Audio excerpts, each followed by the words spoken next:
It looks like we're still short some people.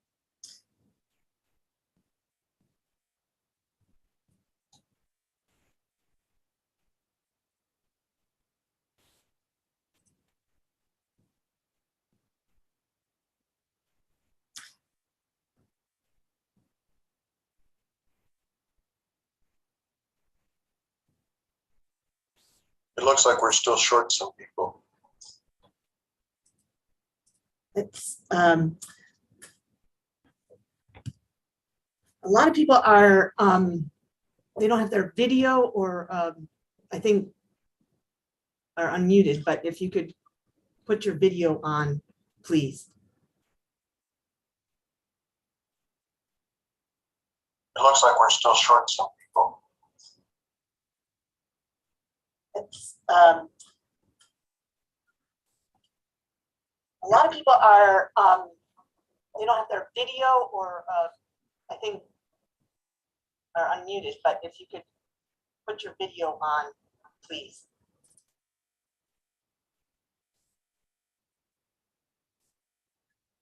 I think the lag is coming through the YouTube feed.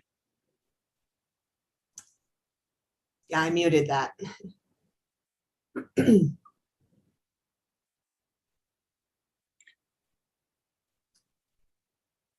I think we have everybody. There's no one in the waiting room at least. I see the three scoring panelists. 1, 2, 3, 4, 5, 6, 7, 8, 9, 10, 11. Aren't we short one person among the participants? Our witnesses are currently joining. They'll be here shortly. Okay, thank you. I appreciate the information. All right, my name is David Juarez. I'm going to be the presiding judge in this case. First, let me ask, this is kind of interesting because you're not like in my courtroom so that people on one side are one team and people on the other side are the other team. So if I could have just a show of hands, who here is representing the plaintiff? Oh yeah, this is not going to be easy to follow. All right. All right, so you all are representing Dakota Weirs. Let me just kind of do it for myself and maybe for the scorekeepers as well. Keep your hands up for just a second. All right, thank you. And representing the defense, the fertilizer company, raise your hands, please. Okay. Thanks. Yeah, we do have a couple of mixes. All right. I'm going to ask first, so that you all are aware, the scoring panelists are Haley Black, the young lady in red, she just waved, Jenny Olmsted, the young lady in blue, and then unfortunately, Liz Barajas is also wearing blue, but if she'd wave, you'll understand who the scoring panelist is. As I've indicated, my name is David Juarez. I'm a judge. I've judged these competitions before, and I'm actually a real judge. So let me just ask, are the plaintiffs prepared to proceed? Yes, Your Honor. Dakota Weir side. Okay, and is the defense prepared to proceed? Yes, Your Honor. Okay, I'm still getting a YouTube feedback. Tony, is that something you can deal with?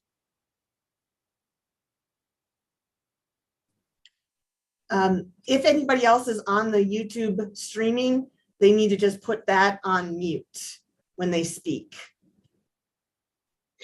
Okay, and if there's anyone who's not an actual participant, you know, one of the students involved in the presentation, if you could make sure that your devices are turned off in terms of cameras. I don't see anybody who has a camera device on, but also put your devices on mute. The only people we should be hearing and seeing are the participants and obviously the scoring panelists and the case monitor.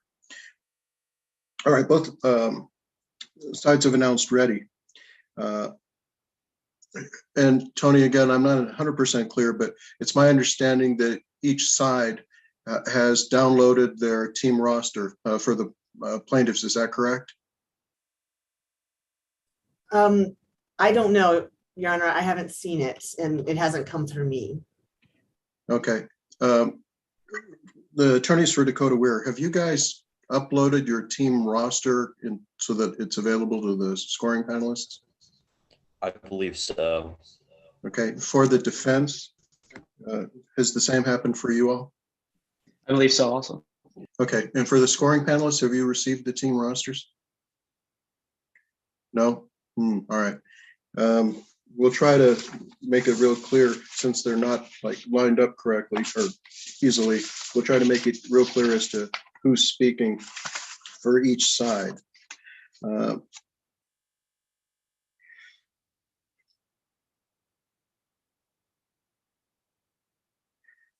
All right, once we get started, both sides are aware we're not going to allow any recesses. This is my first time doing it virtually rather than in person. Does the scoring panelists have any reason to believe that there would be any potential conflicts or biases if they served as a scoring panel for the young people appearing in front of us? Okay, they're shaking their heads, so that's good. I'm not sure how the timing is going to work. Tony, could you give me some idea? Because normally I had the timekeepers right in front of me. I mean, I'll track the time myself, but that's not always easy to do. I believe that Dutch Van Dale is going to be the timekeeper. And so I think when they see the time, they will either announce or put it in the chat. Okay. Means I need to make sure I got Is that correct, Dutch?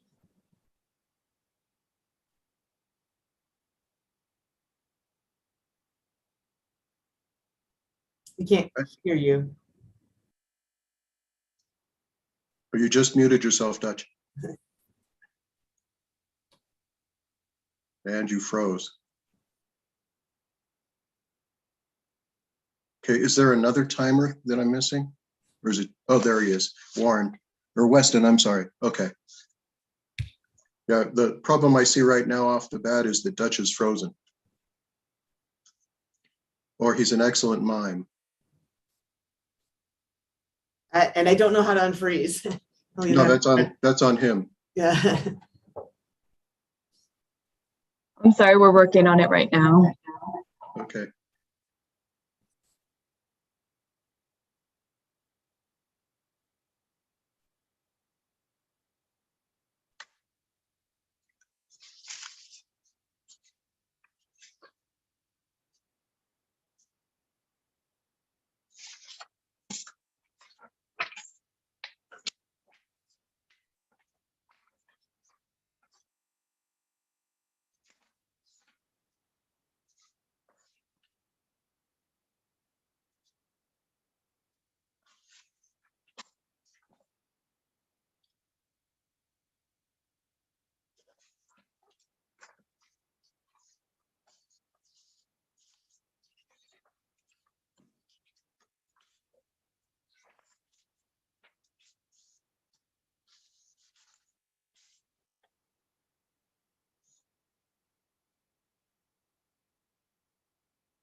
We'll start as soon as Dutch comes back on and we're able to roll.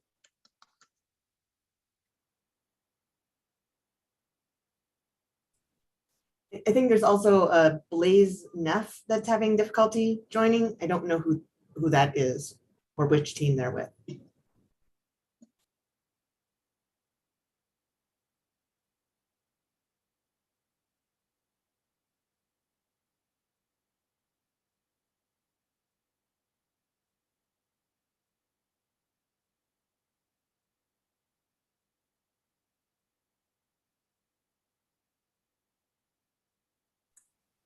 Judge, I have a question for the panelists. When the competition begins, do you want us to keep our video feeds live or do you want those to be turned off? I'd actually like you to stay live because they might be looking at you for reactions and, you know, just jury visual feedback.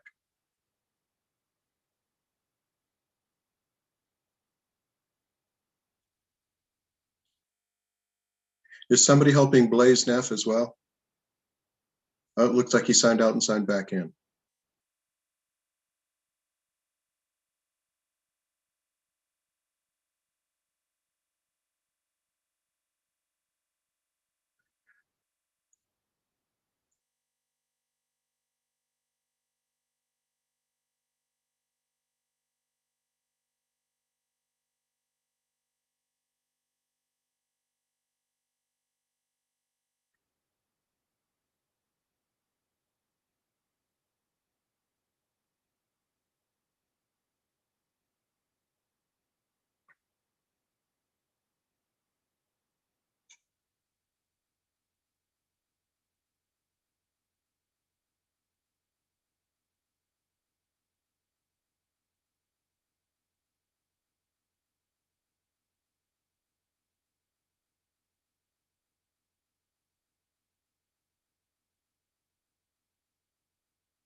Well, this is going to put a damper on our competition if we can't get this working. I've reached out to Josh Nowak to see if he can help.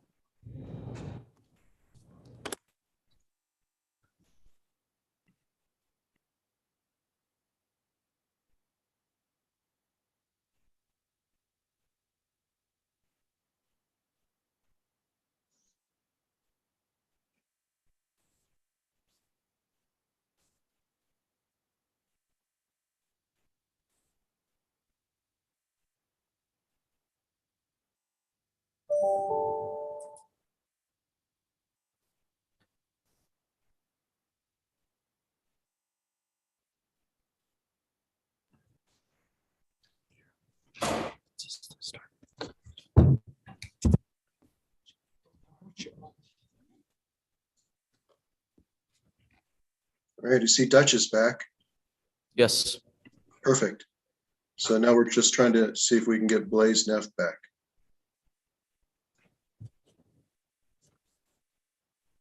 I'm still on the night.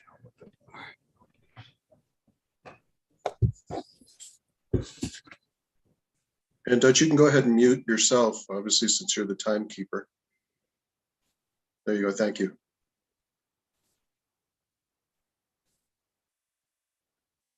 Just one more to go. Is he trying to get in? Is he waiting for you to let him in, Tony? I think I got him in.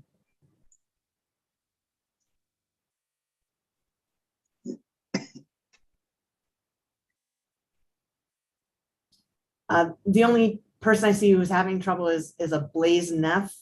Can someone from that team share who that is? Does anybody recognize that name? Yes, he's our witness for the plaintiff, and we're in the process of getting him connected right now. Obviously, I'll need him in so that we can swear him in with the rest.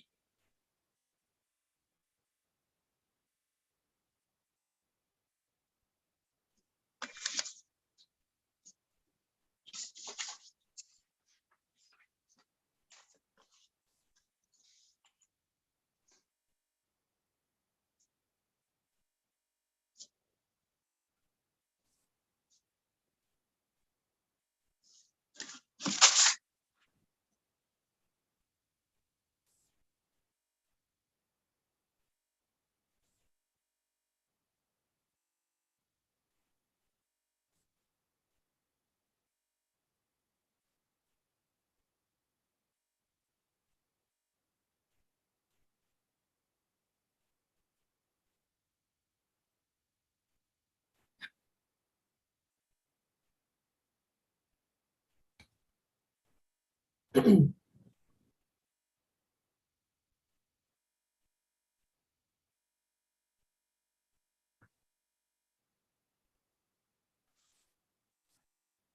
Touch, do we know the team codes for each team so we can at least get those input into the scoring sheets while we're waiting? And we might as well do that. If the counsel for the prosecution for Dakota Weir, could you just give the team code to the scoring panel, please?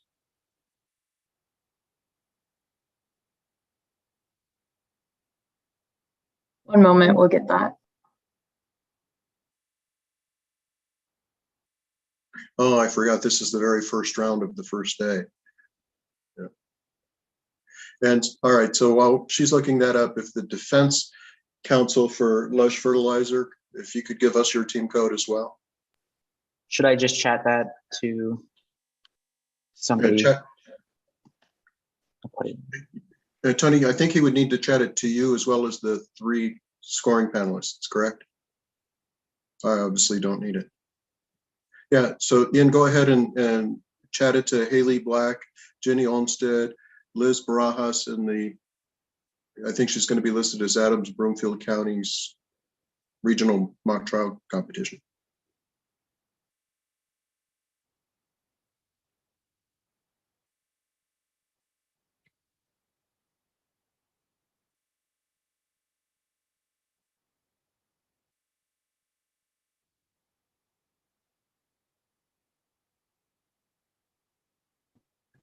And now we have a new name.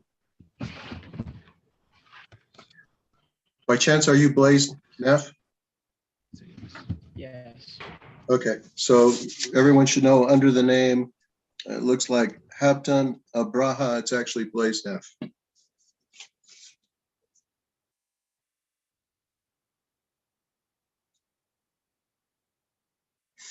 And Ms. Fernandez, if you could chat that team code to Haley Black, Jenny Olmsted, Liz Barajas, and the Adams Broomfield County Regional person. The only code that we have is that we are Team Streisand. What code are you referring to? Okay, I think that'll do it. Thanks. All right, so after all these little technical adjustments, I'll ask again each side. On behalf of Dakota Weir, the prosecution prepared to proceed? Yes, Your Honor. And is the defense for Lush Fertilizer prepared to proceed? Yes, Your Honor. All right, if the counsel for prosecution would identify the members of their team, please. Good afternoon, Your Honor. I am Charlie Gustafson here to have the plaintiff. I'll be directing Dakota Weir in crossing Blake Doncourt. I'll also giving the closing statement. The members on my team are Madeline and Olivia. Okay. Can you tell me who your witnesses are going to be? My witnesses are Blaze Neff, who will be Dakota Weir's.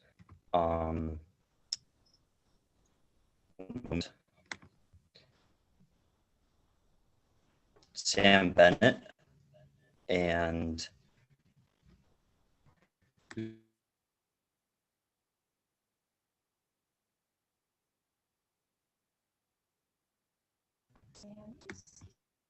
Anne.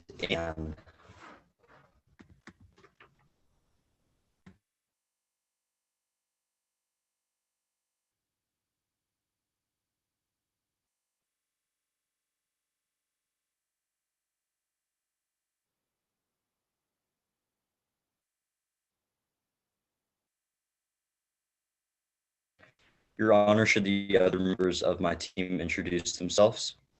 Well, we could do it that way as well. Okay. Let's do it that way then.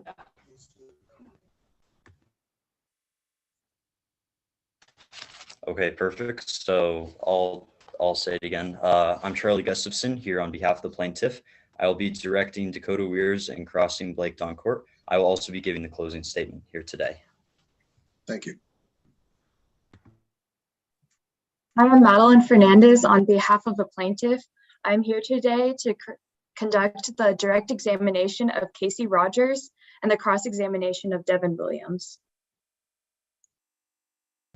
Good morning, Your Honor. My name is Olivia Bertnoli. I'm going to be doing the opening statement, the direct examination of Carson Durst, the cross-examination of Skylar Weirs.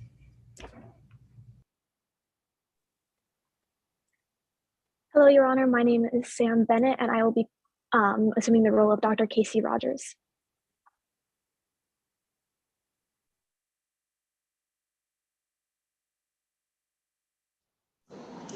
I am Ann As, and I will be assuming the role of Carson Durst.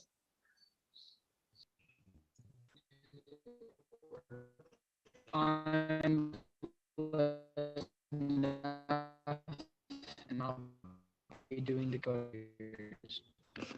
All right, obviously, we're going to need to do some work on the technical reliability of the device that Blaze is using, because it was barely audible and very delayed. And now well, yeah, it's just, hopefully we'll be able to improve that. But while you guys are working on that, let's go ahead and have the defense, if they would introduce themselves, please.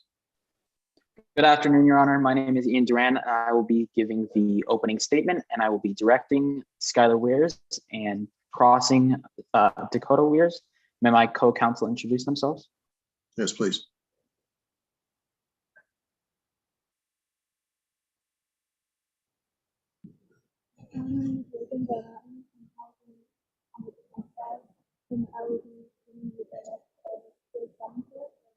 Okay, Reagan, we're barely able to hear you. Can you somehow try to turn up your device's microphone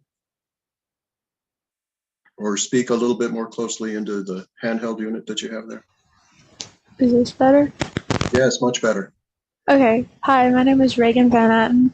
I'm on the defense, and I'll be doing the direct of Blake Doncourt and the cross-examination of Carson Durst. Thank you. Good afternoon, Your Honor. My name is Paige Rhodes, and I will be doing the direct exam of Devin as well as the cross-exam of Casey Rogers, and I will be doing the closing argument. Thank you. And the witnesses? Good morning, Your Honor. Oh, yes. Good morning, Your Honor. I will be assuming the role of Skylar Weers.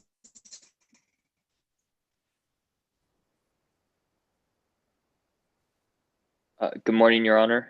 My name is Grady Dunn, and I will be assuming the role of Blake Doncourt. Good morning, Your Honor. My name is Cameron Coet, and I'll be assuming the role of Dr. Devin Williams. Okay, great. It looks like we've lost Blaze again.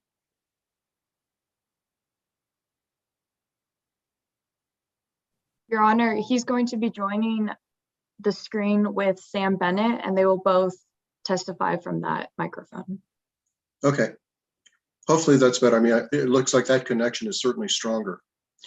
All right. So if everyone would raise their right hand. Do you promise that the presentation you are about to give will faithfully and truthfully conform to the facts and rules of the mock trial competition? That's for the lawyers. If you would say, I do. Yes. I do. I do. All right. Thank you. For the witnesses, if you would raise your right hand. Okay, I know it looks like my left, but it's actually my right. All right. Do you promise that the testimony you're about to give will faithfully and truthfully conform to your witness statements, that you will not add material facts or opinions which are not contained in the case problem, and that you will follow the rules and procedures of the mock trial competition? I do. I do. I do. All right, thank you. All right, we're running a little bit behind already. So let me just ask real quick. Dutch, are you ready to go? Just give me a thumbs up. Yes, sir. Okay, and Weston, are you ready to go?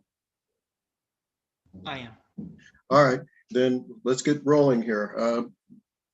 Plaintiffs, if you would go ahead and begin your opening statement, please.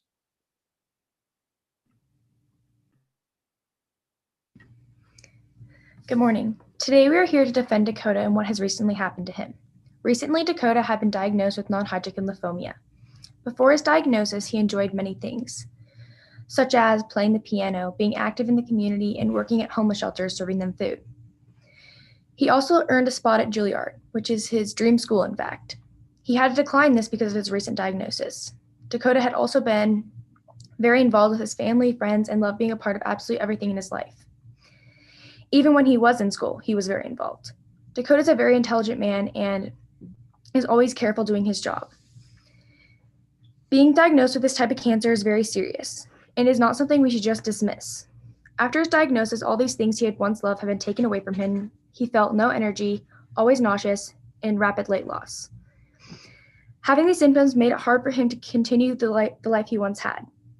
Now, there's a price to pay for that, and that is why we're here today. This company cannot simply keep misinforming innocent people about serious health risks that they are taking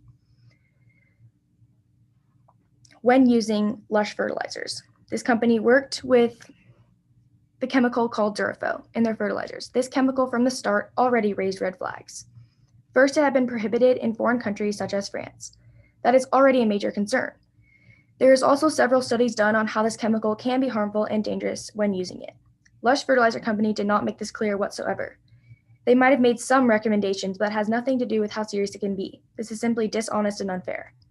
Then when concerns were brought to their attention, they were simply dismissed. The chemical Durafo is used to make their fertilizer last longer. Why take such a high risk toward customers' health just for the fertilizer to last longer? Probably the reason being is to make more money, for their customers to buy more fertilizer thinking it's the best they can get. Again, this is unfair and simply dishonest. Dakota cannot be the only one who's experienced these awful side effects toward this chemical.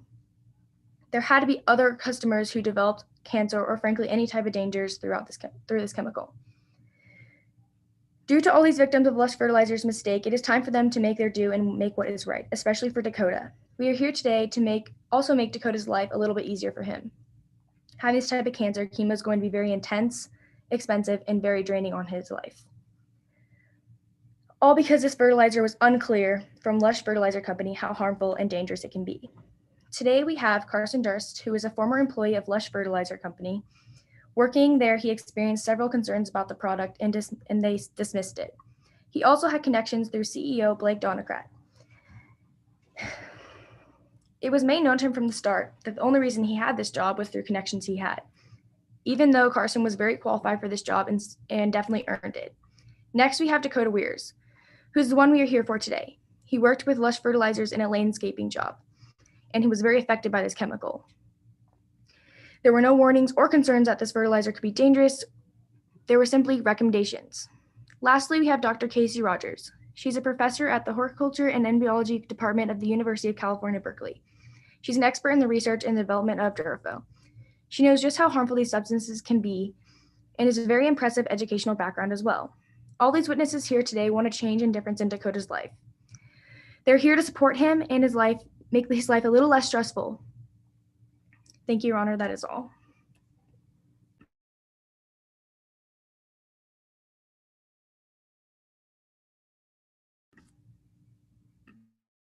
Your Honor, I believe you were on mute.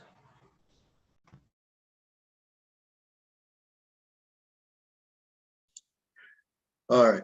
Hopefully the scoring panelists have had enough time to make their notes. We'll go ahead and have the, and for the scoring panelists, when I say something like that, if you need a minute, let me know you need a minute, shake your head or something. Otherwise, I'll assume that you're ready to go on to the next person. Okay, good. All right, so then for the defense, if you would make your opening statement, please. Your Honor and members of the jury, this case is a tragedy, and our hearts go out to Dakota. But Lush is not the villains of this story. In fact, there's simply no connection that can be made between Lush and Dakota's cancer. Well, you will see no connection between Lush and Dakota's cancer. What you will see is what this company has done, the steps Lush has taken to protect its users of products and the world we inhabit. You will also see Lush's charitable hand in movements across the globe that have affected thousands. Lush and its CEO pride themselves on being at the forefront of environmental protection. This case is indeed tragic, but it has been brought under false narrative. The plaintiff is going to try to mislead you into thinking that one of Lush's most environmentally friendly products, Drufo, is somehow to blame, despite the complete lack of evidence to support this claim. Drufo is a chemical that Lush spent years crafting and testing to ensure that it was safe for people like Dakota. Dakota, who has now been propped up before you today, presented as a false martyr for their disillusioned cause. The evidence presented today by both parties will reveal one inescapable conclusion. Lush could not possibly have caused the plaintiff's illness. Lush will present three witnesses today: Blake Duncourt, the CEO, Skylar Wires, the plaintiff's own sibling and investigative journalist, and the foremost expert of Drufo, Dr. Devin Williams. You're going to hear a lot of speculation from the plaintiff today about what they think Lush Fertilizer is, but nobody knows Lush Fertilizer better than Blake Duncourt. Mr. Duncourt has crafted this business from the ground up. He's been nominated for many of his environmental action and personally takes great pride in this environmental care. After that, you're going to hear from Skylar Weirs. As mentioned before, Dakota's own twin will tell you what she's found in this case. She will show you the misleading publicized aspects of Drufo and also the obvious science that supports a completely safe product. You will then hear from Dr. Devin Williams, who oversees toxicology and research development at Lush Fertilizer Labs. Dr. Williams, out of everyone in this courtroom, has the most experience and personal knowledge with Drufo. Dr. Devin Williams will explain the real science behind Drufo and also explain the complete lack of evidence that supports the plaintiff's claim that Drufo is carcinogenic. This is essential. It is essential that you keep in mind that the burden here is on the plaintiff to show. When looking at Lush, a label that cannot be placed upon its actions is the term negligent. The plaintiff will not be able to prove this negligence because Lush has spent reasonable time and care in order to safely distribute Drufo. The overall narrative of this case shows you the reasonable action Lush took in order that they may nullify any potential risks for their users. Lush found from many in-house studies that Drufo is completely safe. At the end of the testimonies given today, you will see that there is simply no way to conclude Lush is to blame. Lush will provide you with the back scientific evidence that grounds this case. The evidence that Lush found months prior to this case. Lush took the action needed to protect their users. Lush did not take any risk with their actions. Once you meet this knowledge, you will understand the true tragedy of this case. The tragedy that Ms. Rios has been brought here today under false pretenses. The plaintiff will not be able to meet their burden and establish any relation between Lush Fertilizer and Dakota Weir's sicknesses. Thank you, Your Honor. That's all.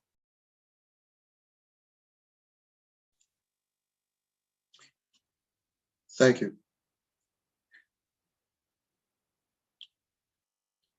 Panelists ready to go forward? All right. Yes, sir. If the plaintiff will call their first witness, please. Your Honor, is there a moment in time for me to ask for a preliminary matter? Oh, I'm sorry. Yes, you're right. After the openings, I forgot. Are there any preliminary matters the court needs to address on the sides of the plaintiff? Yes, Your Honor, just two of them. The plaintiff requests that all parties agree that all attorneys, witnesses, and the judge have access to all exhibits and can refer to them directly without having to screen share them. For the defense, any objection? Okay. What was your second point then, Mr. Gustafson? Also, permission to reserve remaining time after closing statements for rebuttal. That's always granted. Yes, that'll be granted. Okay, perfect. Thank you. For the defense, are there any preliminary matters I need to address on your behalf? None that have already been addressed, Your Honor. Thank you very much. Okay. Now, plaintiff, you'll go ahead and call your first witness. Perfect. The prosecution calls Dakota Weirs to the stand. Good afternoon, Mr. Weirs. Let's begin your direct examination if you're ready to proceed. Yes. Please state your name, spelling the last for the record. I'm Dakota Weirs, W-E-I-R-S. Okay, we're going to need you to speak up or speak closer to the device. Having a difficult time hearing you. There you go. I'm Dakota Weirs, W-E-I-R-S. Could you tell me a little bit about yourself? I'm 20 years old and was an active member of my community. What were some of your accomplishments? I was in the National Honor Society and was president of our student government. I love being active and always got good grades. Wow, Mr. Weirs, what happened? I was recently diagnosed with non-Hodgkin lymphoma, and the sole cause of it was Lush Fertilizer. I'm so sorry to hear that. Could you explain some of the symptoms of your illness? I experienced rapid weight loss and my abdomen would swell excessively. I also often felt fatigue, had chest pains, chills, and enlarged lymph nodes. Did this affect anything in your daily life? This illness has destroyed everything in my life. Due to my symptoms, I no longer have the strength to do daily tasks. I even was forced to turn down my scholarship from Juilliard, my dream school. Wow, I can't imagine the physical pain of your illness. Can you go into more detail on what Lush Fertilizer has done to you? The inability to participate in my normal activities was a huge emotional blow, causing me to fall into a deep depression. I'm sorry. Why are you here today, Mr. Weirs? I'm here today suing Lush Fertilizer because their product made me sick, stealing everything from me. To the best of your knowledge, what inside Lush Fertilizer could cause non-Hodgkin's lymphoma? The main ingredient in the fertilizer was Drufo. If it's all right with you, let's take a closer look at Lush Fertilizer. I would like to turn our attention now to Exhibit 1. Your Honor, I am now going to refer the witness to Exhibit 1. Let the record reflect that we are all looking at Exhibit 1. The record does so reflect. Mr. Weirs, do you recognize this? Yes, sir. What is this? This is a Lush Fertilizer label, exactly as I remember it. It was sent to me by my former boss. Has it been altered in any way? No. Your Honor, permission to enter in Exhibit 1 into evidence. Defense, your position? No objections. Then the plaintiff's Exhibit 1 is admitted without objection. Perfect. Did you know Lush Fertilizer would cause any of the symptoms you listed above? I had no idea. Why? Lush Fertilizer has no warning on the package about the dangers of continued use of the product.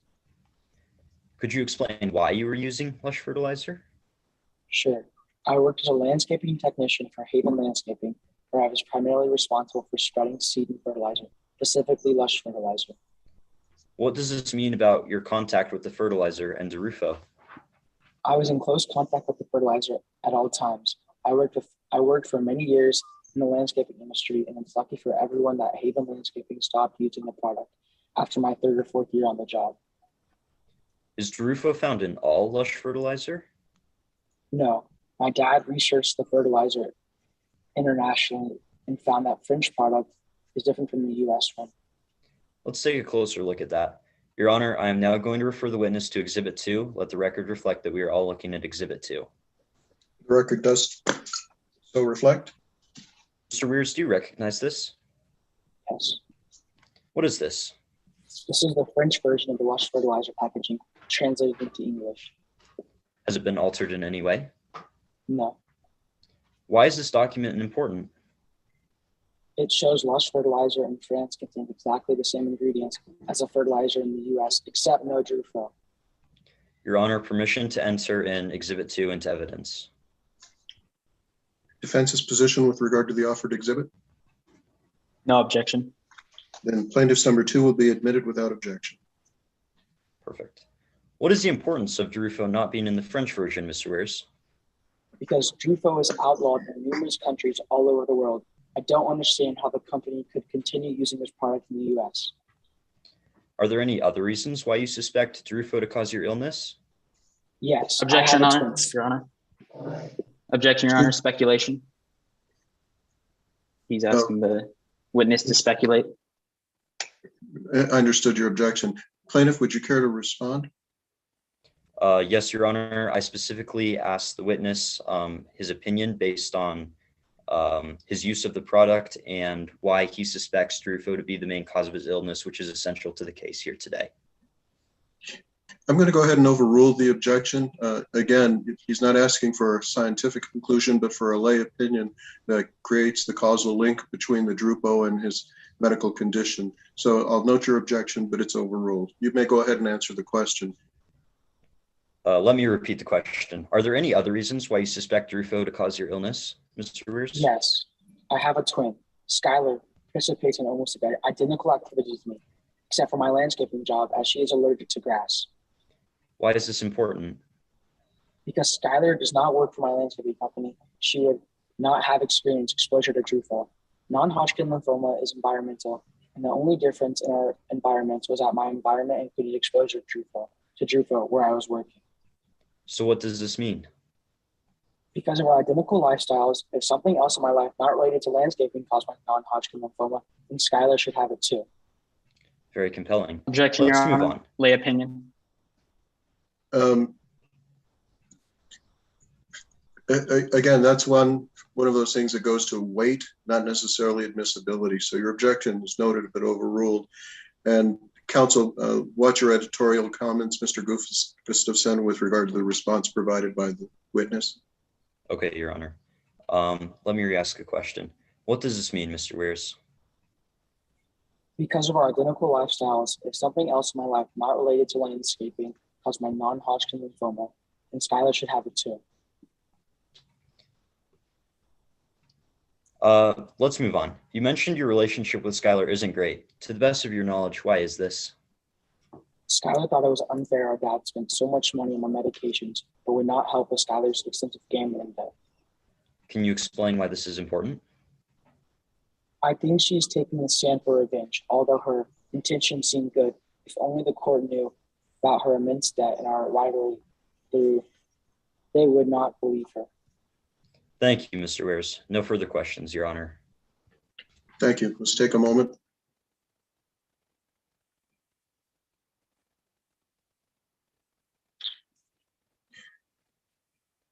All right, cross-examination.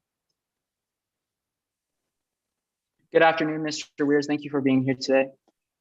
Is it true that you worked at a company called Haven Landscaping? Yes. This started when you were 14, correct? Yes.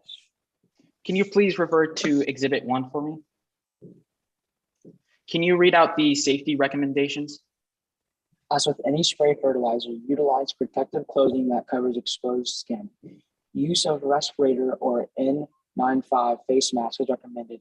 Follow manufacturer's instructions for cleaning, maintaining personal protective equipment. Can you read the line right under that as well, please? Users should wash hands before and after use of this product. Now, let me ask you, did you wear any types of protection equipment at Lush Fertilizer or New Haven Landscaping, sorry? It was just recommended, so no one wore it on the job. But no long sleeves? You didn't wear long sleeves on the job? No. What about a mask? Everyone did not wear a mask because it was just recommended. What about eye gear? Did you wear eye gear on this job? Most people did not, and I did not. Okay, but you did not wear eye gear by managerial support of the Haven Landscaping? No. All right. Did you always wash your hands before using a product? Yes. Did you always wash your hands after a product, using the product? Yeah. No. So you didn't follow many of the safety recommendations laid out on the safety label? Most of them were recommended, so I did not. But you didn't follow them, correct? Yes. You weren't ever told by Haven Landscaping to use this product as intended by any of your managers, were you? Please repeat the question. Were you ever told by any of your managers at Haven Landscaping to use the product as the safety recommendations state? They just gave it to us when we read the recommendations. But they didn't tell you? They didn't enforce it at all? Well, yes, they did, but it was just recommended on the label. So. Well, you said prior that you did not wear them, so did they enforce these recommendations? Would you agree? So at Haven, you were using the products, would you say, incorrectly from what the safety recommendations stated? Yes. That is all, Your Honor. Thank you. Thank you. Any redirect examination, Mr. Gustafson? Very brief redirect, Your Honor. Mr. Weirs, if you're ready, I'll proceed. Could you explain how everyone on the job used the fertilizers? Of course. Nobody on the job used protective clothing when working with fertilizers. What are the guidelines on the label for the use of Lush fertilizer? The product gave me recommendations, but no requirements for intended use. What, if anything, did the warning label state or not state? The warning label listed 0 warnings of possibility of cancer, such as non-Hodgkin lymphoma. Again, I had no idea this product had possibilities of causing cancer. I would have done things differently, if so. Thank you, Your Honor. No further questions. Thank you.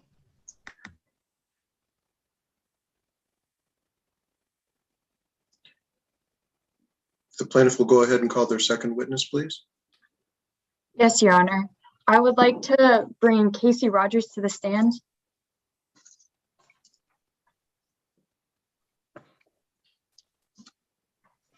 Good evening, Dr. Rogers. In Your Honor, I'll be conducting your direct examination. Are you ready to begin? Yes. Could you please state your name for the jury, spelling the last? Dr. Casey Rogers, Rogers. Thank you, doctor. What brings you to the courthouse today? I was contacted by the prosecution to testify on behalf of the plaintiff and offer my expertise. Where can we see all of your qualifications? I have provided the court with my curriculum vitae. Your Honor, let the record reflect that we are now looking at what has been previously marked as Exhibit 6. The record does so reflect. Doctor, is this your resume? Yes.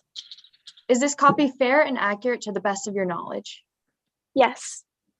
Your Honor, I believe sufficient foundation has been laid, and I move to have Exhibit 6 entered in as evidence. From the defense, your position? No objections. All right. Plaintiff's number 6 is admitted without objection.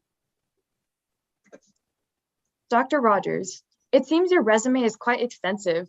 Please explain your qualifications to the jury. I'm currently a professor of horticulture and entomology at the University of California at Berkeley. where I also received my PhD in the same field. I also received my Bachelor of Science degree in Agriculture and Chemistry from Colorado State University. And quickly, what are horticulture and entomology? Horticulture focuses on the scientific processes that go into cultivating and maintaining plants and crops by both artificial and natural means. Entomology, or horticulture entomology, as I should specify, is the study of insects in landscape settings. Given this background, what experience do you have in studying the effects of many chemicals used in agriculture, specifically on humans? I've studied the prolonged effects chemicals have on the human body for years. Very impressive, doctor. What other experience do you have in the field? I've conducted many studies relating to different chemicals in this field, which have been both published and used as litigation in administrative advisory boards. Where can we see all of these studies? I have a list of all my published studies in Exhibit 7. Your Honor, let the record reflect that we are now looking at what has been previously marked as Exhibit 7. The record does so reflect. Doctor, is this your list of publications? Yes. Is this copy fair and accurate to the best of your knowledge? Yes, it is. Your Honor, I believe sufficient foundation has been laid, and I move to have Exhibit 7 entered in as evidence. And the defense position? No objection. Then plaintiff's Exhibit 7 is admitted without objection. And Dr. Rogers, on your resume, I noticed that you teach herbicide selectivity and action. What does this course entail? It is a course that explores the use of herbicides both in weed management fertilizer and large-scale crop fertilizer, and how they affect the environment. Additionally, controversial topics surrounding these methods are introduced and discussed. Your Honor, I also believe that sufficient evidence has been laid to qualify Dr. Rogers to offer expert testimony relating to agriculture toxicity, specifically pertaining to agricultural chemicals. Defense, your position? No objections. All right. The doctor will be recognized as an expert in the fields announced by plaintiff's counsel. She may offer opinions consistent with her qualification pursuant to 702 of the Rules of Procedure of Evidence and Procedure. You may continue your examination. Thank you. Turning towards the case, how many studies have you conducted on Drufo? One specifically. Could you tell the jury how you conducted this study? I put together 3 treatment groups. One as a control with no contact with Drufo, one with occasional contact with Drufo, and those with regular exposure. Please continue. I then tracked the groups over the course of years after exposure and tracked various health conditions of all groups. Then the 2 groups with exposure to Drufo were compared to the control. And your results, Dr. Rogers? The study found that the group with exposure to Drufo experienced alarmingly higher rates of health conditions than the control group, specifically cancer, including non-Hodgkin lymphoma. Wow, is there anything else? The study also found that serious health conditions increased proportionally with exposure to Drufo. The group with occasional exposure was 5 times more likely to experience severe health conditions than the control group, and those with regular exposure, 10 times more likely. So in your expert opinion, what do these results illustrate? A strong correlation between Drufo and cancer, including non-Hodgkin lymphoma. That will be all, Your Honor. Thank you. Let's take a moment.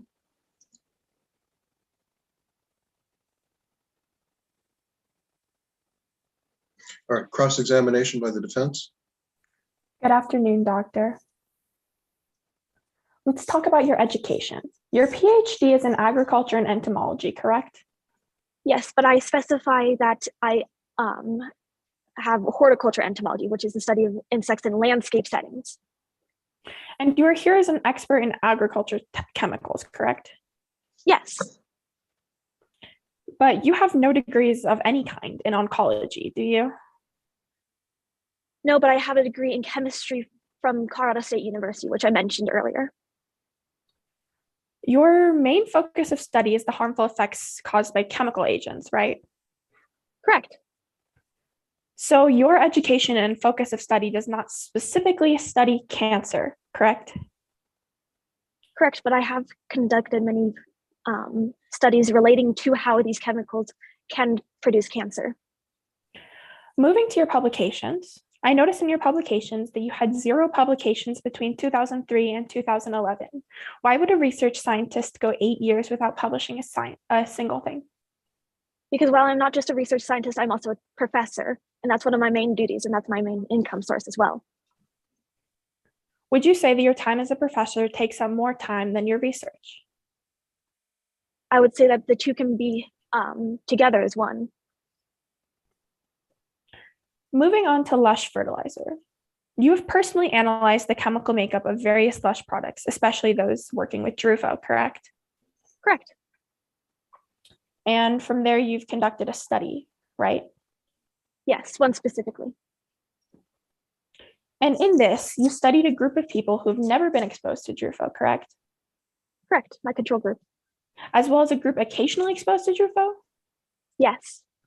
And those who are exposed to Drufo on a daily basis, yes? Yes.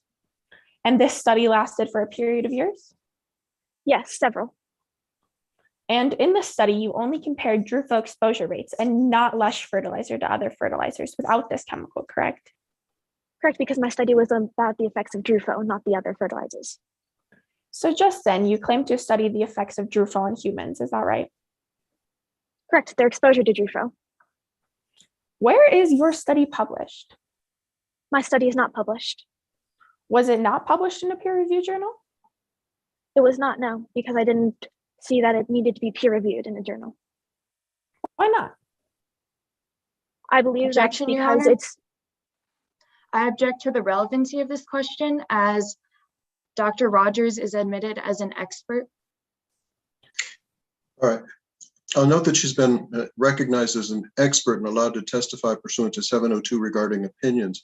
The question that was asked by defense counsel appeared to be a question about why the doctor didn't feel compelled to have the research study published by peer review. I'm going to find that that's relevant since among the qualifications foundation that was laid by the plaintiff was her prior history of publishing. So I'm going to overrule your objection. I'll note the objection and we'll see if she ties in how the lack of publishing relates to the adequacy of the study that she conducted. So Doctor, you may go ahead and answer that question. Would you like me to repeat the question, Doctor? Yes, please. Why wasn't your study peer-reviewed or published?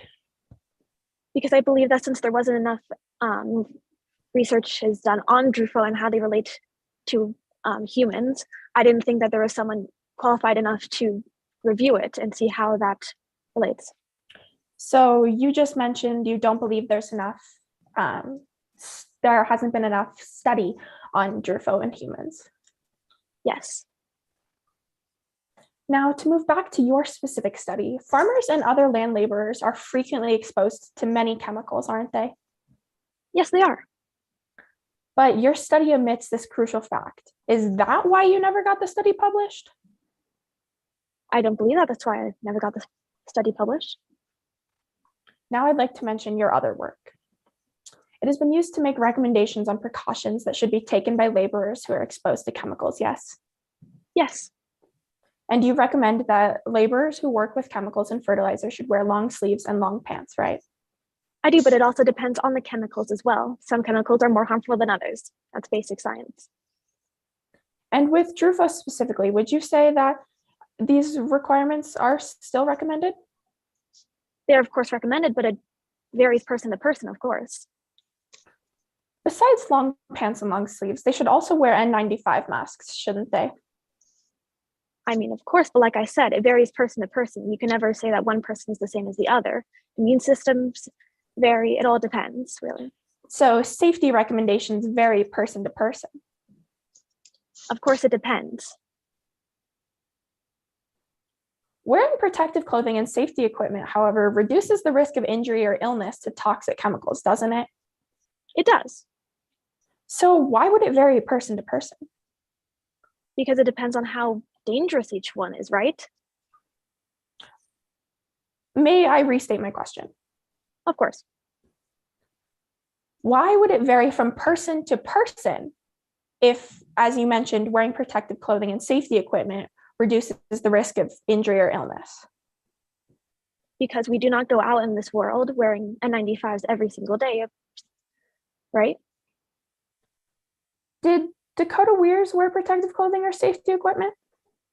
No, he did not, because it was seen as a recommendation. Do you believe, in your expert opinion, had he done so, would he have reduced his risk of exposure? It could have been reduced. No further questions. Redirect examination, Ms. Fernandez. Yes, a brief redirect. How does your job work in dealing with the human effects of chemicals? Could you repeat the question? Sorry, it kind of came in weirdly. How does your job work to see the use of chemicals on the human body? It works to see how they're kind of related to one another and to see how the human body reacts to those chemicals as well. And how does your research and your professional teaching add to your education? They show that I've had many years of experience and work in this field, and that I've had time and time again the ability to critique and work on my studies and such and make them as good as possible. And how did your studies show that DRUFO was much more dangerous than normal fertilizers? They showed that DRUFO can create serious health conditions, and they raised them proportionally for all those groups that were involved with them. And it showed that, of course, specifically cancer was one of the main conditions that could come out of being exposed to it. And what steps do you believe that companies should take in ensuring the safety through labels? Instead of putting recommended, they should put required and showing the potential risks that DRUFO causes. And how do you think this would reduce the safety risks? I think safety risks people would take them into account what they're dealing with rather than seeing something and saying it's recommended. Like with an apron, it's recommended to bake with one, but you don't use an apron, right? Thank you. That'll be all, Your Honor. Thank you. Let's take a moment.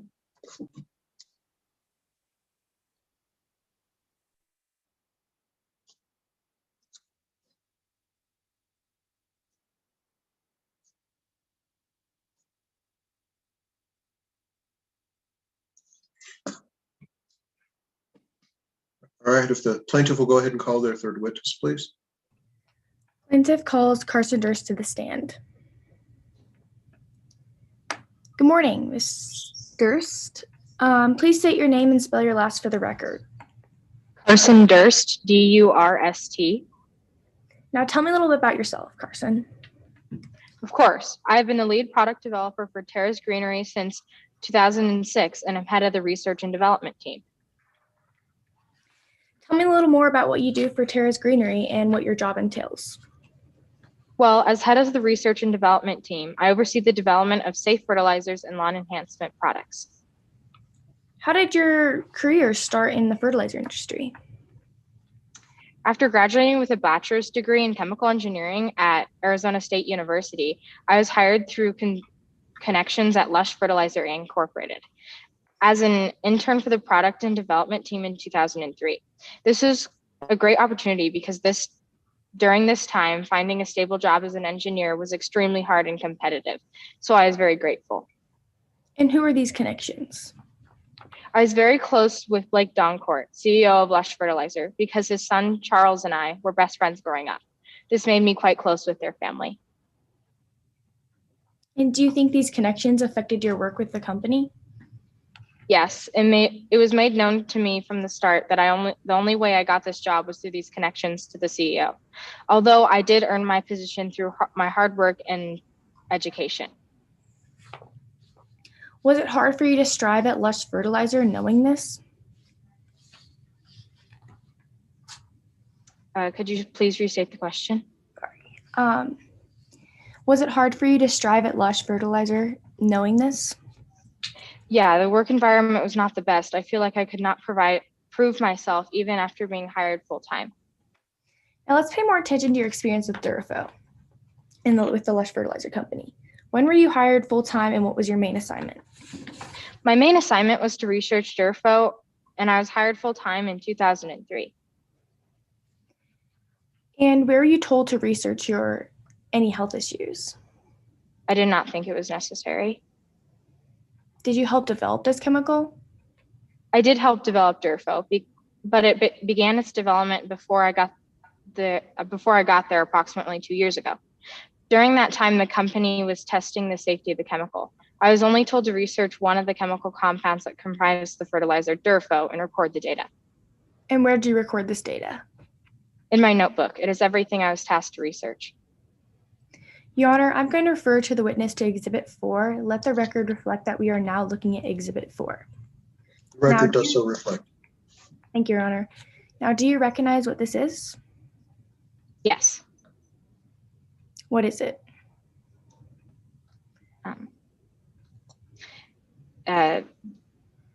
This is an email from my product manager, Jerry Langtree. And was this email just sent to you?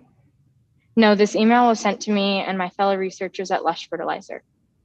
And has this email been altered or changed in any way? No. Your Honor, I believe I've laid sufficient ground for Exhibit 4 and has been entered as evidence. Defense position?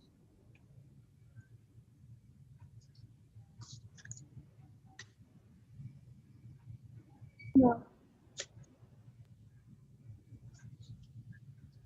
You muted yourself again. No.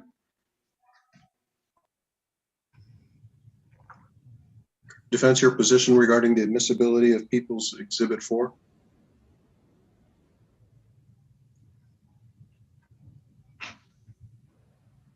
No objections, Your Honor. Okay, it looks like, Reagan, are you the attorney on this part? Just hold your space bar down. Okay, you're unmuted. Go ahead. What was your position? Oh, okay. Thank you. And thank you for your help, Mr. Duran. All right. Plaintiff's Exhibit number 4 will be admitted without objection. You may proceed with your examination. Thank you, Your Honor. Do you recognize what this is? Yes. Sorry. Was this email just sent to you? No, it was not. It was sent to me and my fellow I researchers. believe that question has been asked and answered. Yes, sorry, Your Honor. And what was the meaning of this email? This email was to inform us that Lush management wanted to reopen a study on overall conclusions on the study of Durafo, including concerns on how it could be carcinogenic in people. There was not that much information. It was pretty vague. I was quite confused by it. And was this concerning to you? Yes.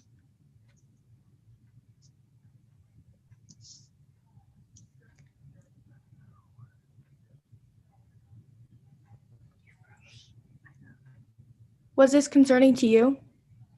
Yes.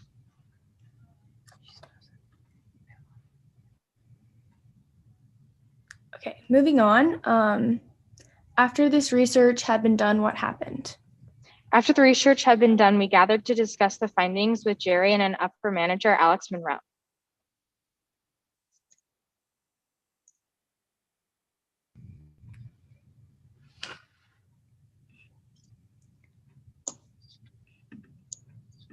I'm sorry, can you repeat that? I didn't hear. After the research had been done, we gathered to discuss the findings with Jerry and my upper manager, Alex Monroe. And when did you conclude these findings? December of 2003. And what did the scientists conclude about the findings? One of the scientists concluded that Durfo was concerned and could be carcinogenic and linked to certain cancers. We were told to keep this information classified, that is, not to tell anyone about it. Your Honor, I'm now going to refer the witness to Exhibit 3. Let the record reflect that we are now looking at Exhibit 3. The record does so reflect. Do you recognize what this is? Yes. And what is it? This is a study from England concluding that that Durfo was carcinogenic in rats. And how are you related to this study? I found the study while researching Lush Fertilizer. Objection. I document. Excuse me. Hold on. Defense, please state your objection. Objection, hearsay. Okay. Plaintiff responds. This study explores the effects of the particular chemical compound found in from Durafo, and this focuses on the safety of customers buying this product. And without this, the case study is basically leaving out major details on the safety of Durafo. Yeah. Ms. Bertinoli, in terms of describing what it is, that's one thing.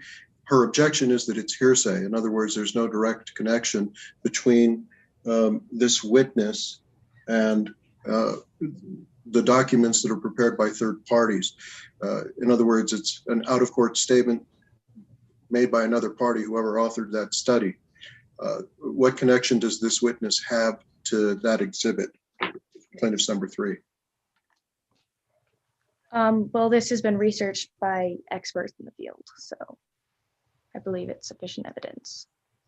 I'm going to go ahead and at this point sustain the objection raised by the defense in this case. I will allow you, if you want, to lay a further foundation as to why this witness can testify to information provided by a third party.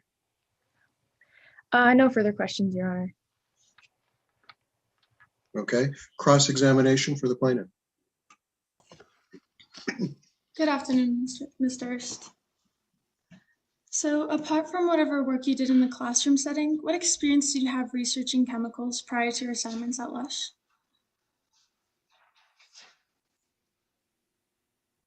I only have experience in the educational field before that, but I do have a bachelor's degree. So in your research, you found a study about Drufo that said, and I quote, may be carcinogenic in rats, correct? Correct. And out of all the studies you researched, you couldn't find any study that showed it was carcinogenic in humans, correct?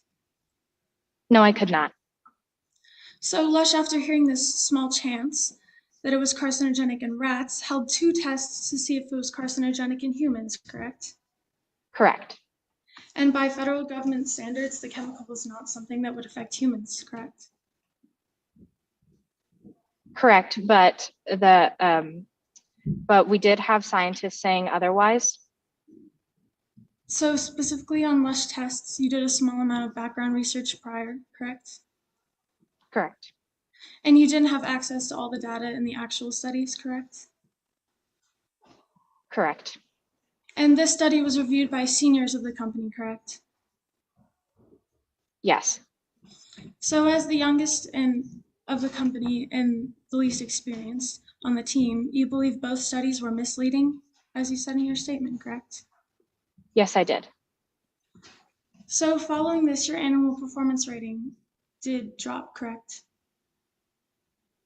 Yes, it did drop. And it was but I believe I given was by expert seniors of the company, correct? I'm sorry, could you repeat your question, Ms. Van Otten? I wasn't able to hear it. Oh yeah. So I said your annual performance rating was given from seniors of the company, correct?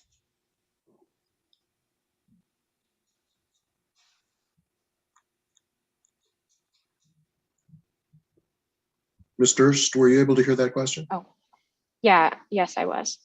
I didn't think you wanted me to re-answer. Sorry, could you repeat the question one more time? So your annual performance rating is given by experts, senior experts of the company, correct? Correct. And so after your performance levels dropped and complaints raised, the company had you sign a performance improvement plan, correct? Yes, they did. And I felt quite targeted by my manager because I was raising certain concerns over the safety of Dirtfo. So when you were failing to do your job properly, consistently, you think you should have kept a higher position? Yes, I do, because me and one other scientist were the only ones thinking that the current concerns were rising on Durfo's safety. But they'd already run 2 tests on it after the concerns were raised. Yes, and they claimed that data stating the danger of Durfo was just spurs. Yes, would be okay. So, after, so after being fired from Lush in 2006, where did you find work right after? I was not fired from Lush. I quit. Well, wait, yes, I was fired from Lush. I found work at Tara's Greenery. And how long after did you start working for Tara's Greenery?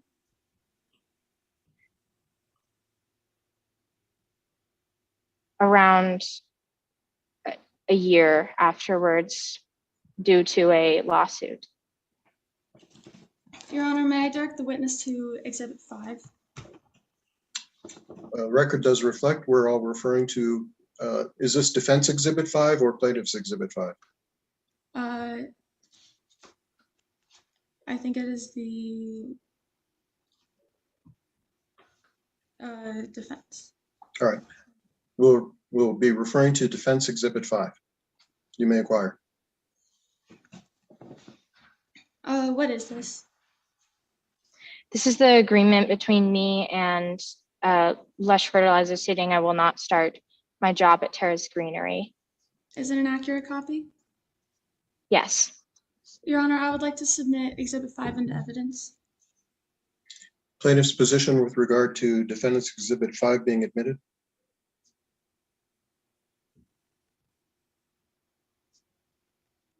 No, Your Honor. No objection?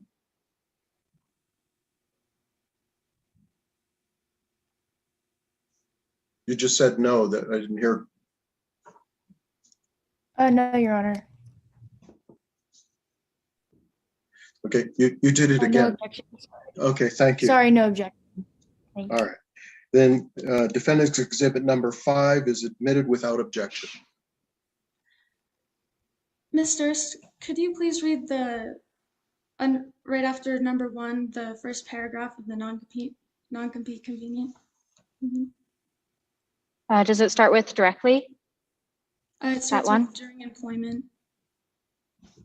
Oh, during employment and for a period of 2 years after the separation of employment for any reason, the employee will not directly or indirectly engage in any competitive business and shall not become directly or indirectly engaged in any business that benefit from disclosure of Lush trade secrets. Thank you. And is that your signature on the second page? Yes.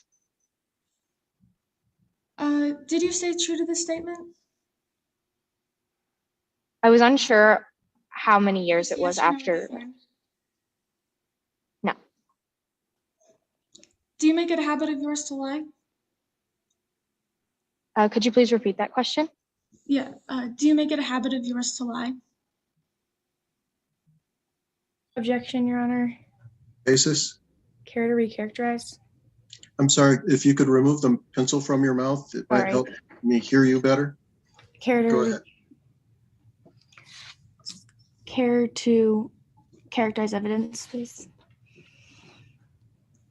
All right. Any response to the objection to the form of the question? I mean, I was just trying to argue like her honesty and her like consistency with. All right. Technically, the form of the question's improper. It's considered argumentative. Although counsel for the plaintiff didn't raise the proper objection, I'm nonetheless going to sustain it. You don't need to answer that question, Ms. Durst. If you would move on, counsel for plaintiff.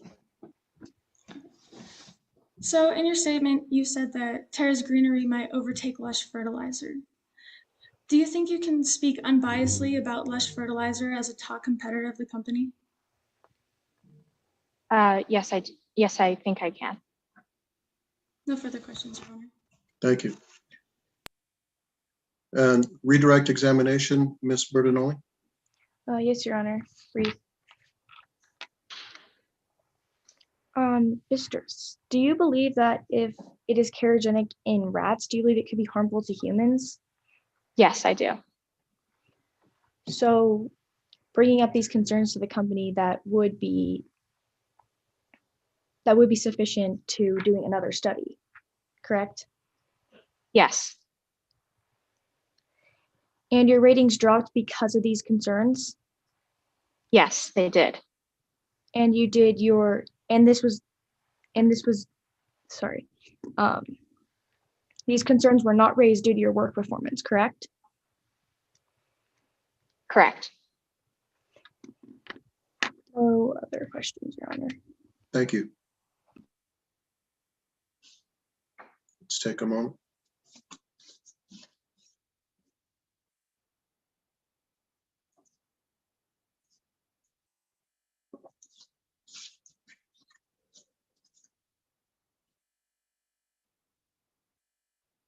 All right. The defense would call their first witness, please.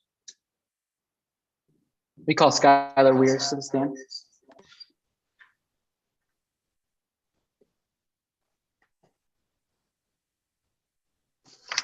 You may proceed. Good afternoon, Ms. Weirs.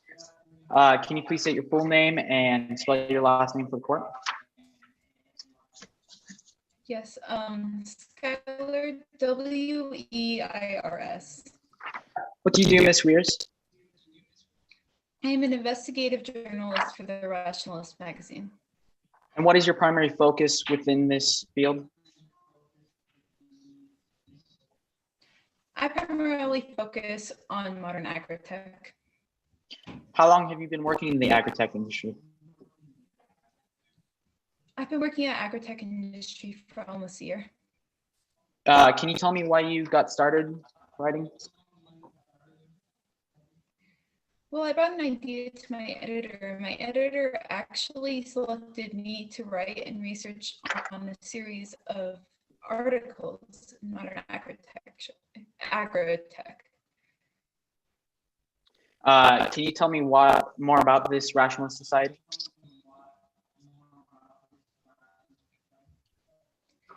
Oh, the Rationalist Society. Yeah, so it is a nonprofit organization, and we work to promote pseudoscience, superstition, and rational beliefs, and we really want to promote scientific skepticism. And our main goal with the Rationalist magazine is to get readers to question things for themselves. Can you tell me a little bit more about the research you've done in this field?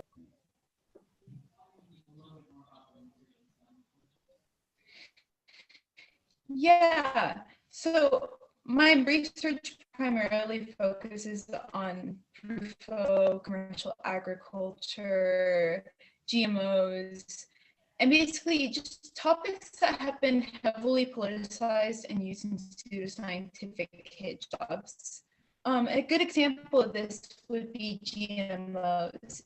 GM crops could allow farmers to reclaim over 100 million acres of land. But because of anti-GMO NGOs, over 800 million people continue to suffer from malnutrition. And this is really what we want to fight against with the Rationalist magazine. Now, can you tell me where you found some of these findings based on your research?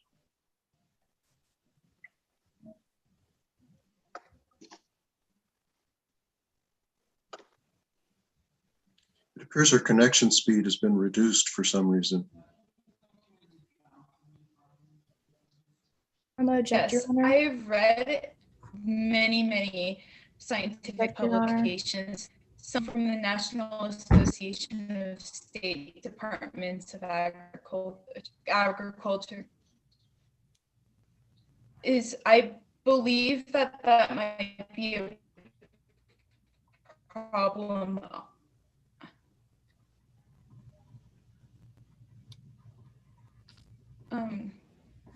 Your Honor, could we?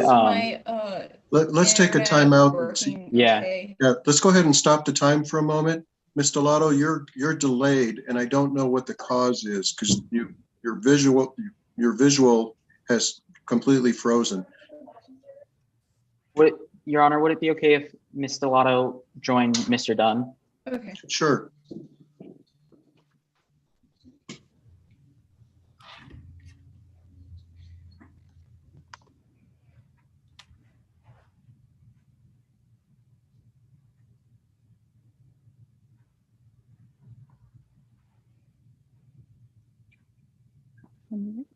Is that better?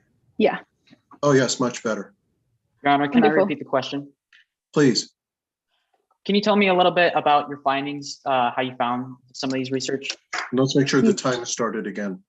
So go ahead and go back on time. Thank you, Weston. Objection. Your Yes. I'm sorry, go ahead. Plaintiff objection, I missed, who's doing it? It's Olivia Okay, of plaintiff. This is a leading question. no, that's going to be overruled. He didn't suggest an answer in the form of a question. So you can go ahead, that's over, Ms. Dunn, I'm sorry. Now I've lost track. Ms. Stellato, you can go ahead.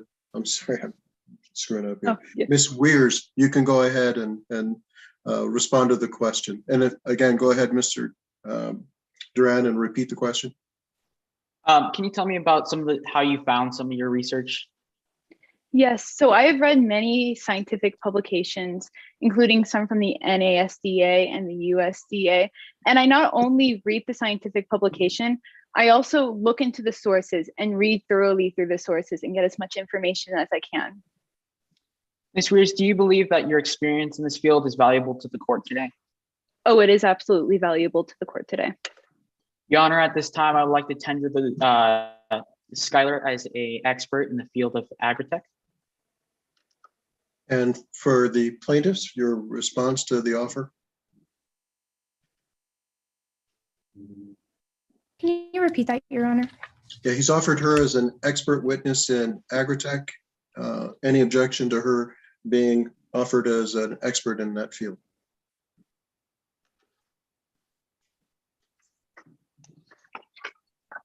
Sorry, Your Honor. Yes, I object because yes, I have a short beard ear. Okay, you can go ahead and ask her questions to challenge her expertise. You are being entered as an expert in Durafo, an architect, right? That is correct. And do you have any degrees in these areas? No, I do not. Do you have a college degree at all? I never went to college. So now do you believe that you're an expert in these fields without this type of education? I absolutely do. No other further questions, Your Honor. Okay, any further foundation, Mr. Duran?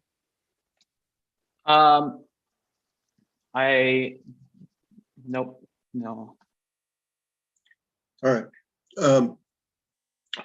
Ms. Weir, you generally answered the question saying that you believed your information would be helpful to the court. Yes, I do. Is it based on your study or just a subjective belief? It is based on the fact that I have spent many, many hours researching into this topic. All right. I'm going to go ahead and allow you to testify as an expert pursuant to Rule 702. You're able to offer opinions.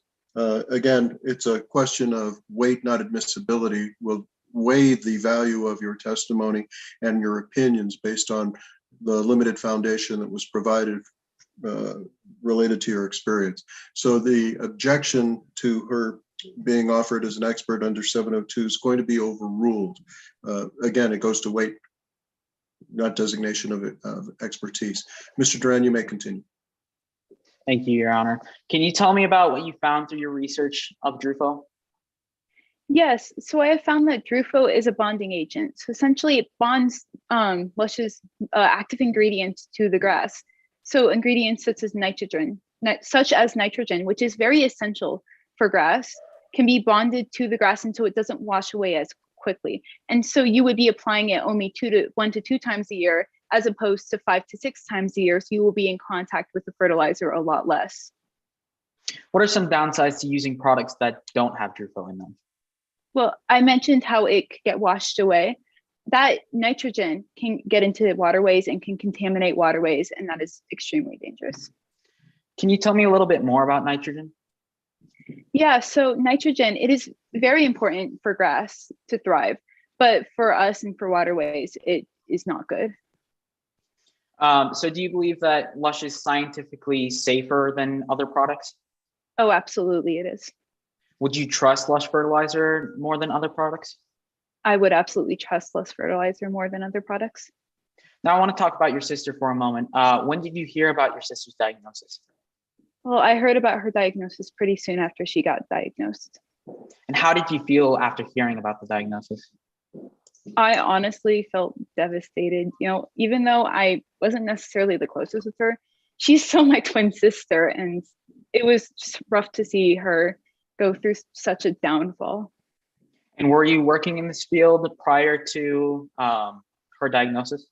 Yes, I have already published an article about questioning the link between Drufo and cancers such as non-Hodgkin's lymphoma. So how do you feel that your sister may think that you are here today to undermine her? Well, it kind of makes me feel betrayed that she would just assume the worst like that. No further questions, Your Honor. Thank you. Let's take a moment.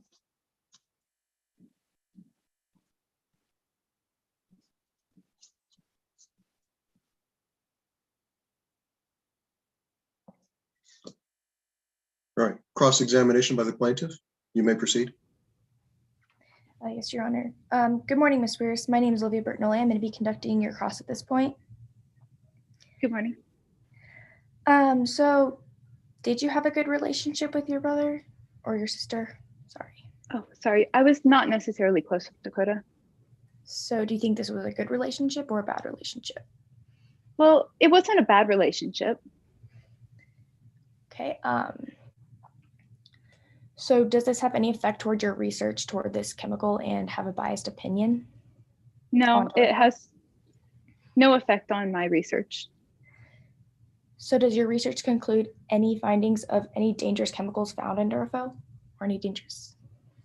Well, I don't believe that Durafo is dangerous, if that's what you're asking. But there was no findings of any type of danger toward this chemical? No danger. And do you believe you have more knowledge than these scientists actually doing these experiments on this chemical? I believe I have a very wide variety of knowledge on this topic. But more than scientists actually doing it? Yes. Objection, Your Honor. The witness has been already tendered as an expert in this topic. Well, again, with the limited qualification foundation, at this point, she's actually not being asked a question with regard to her opinion as it relates to the science, but where she ranks her opinion against other scientists who have conducted studies. I don't believe that that's something that is solved by her admission under 702. So I'm going to go ahead and overrule your objection. Ms. Bertinoli, if you would re-ask the question, and then Ms. Weirs, you can respond. So do you believe that you have more knowledge and experience in these scientists actually doing these studies on Durafo? Yes, I do. And how long have you been doing your research again? For almost a year. So scientists conducting research for years and years is, you believe you have more knowledge than them? Just doing research for 1 year. Okay. So you work for a pseudoscience magazine, correct? Not a pseudoscience magazine. We fight against pseudoscience. Do you believe this is a biased magazine? I do not believe this is a biased magazine.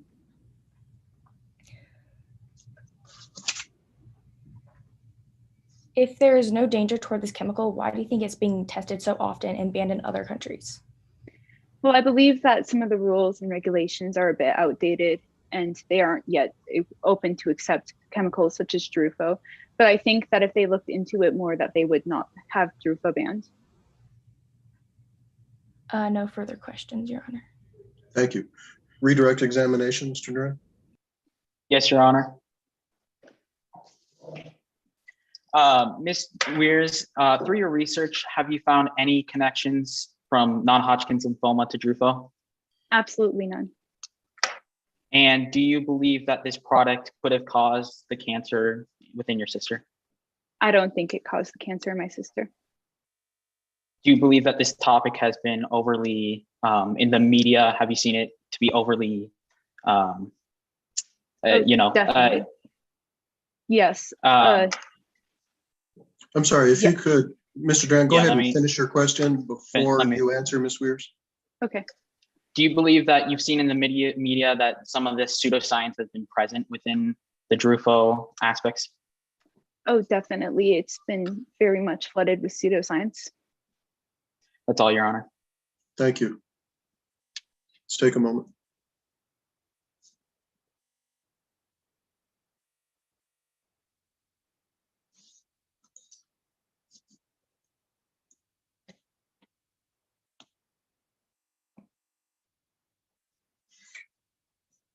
All right, if the defense would call their second witness, please. Your Honor, I would like to call Blake Doncourt to the stands.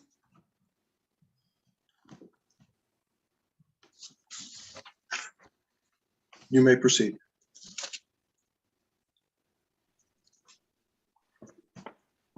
Good afternoon, Mr. Doncourt. Could you please state your first name and spell your last name for the record?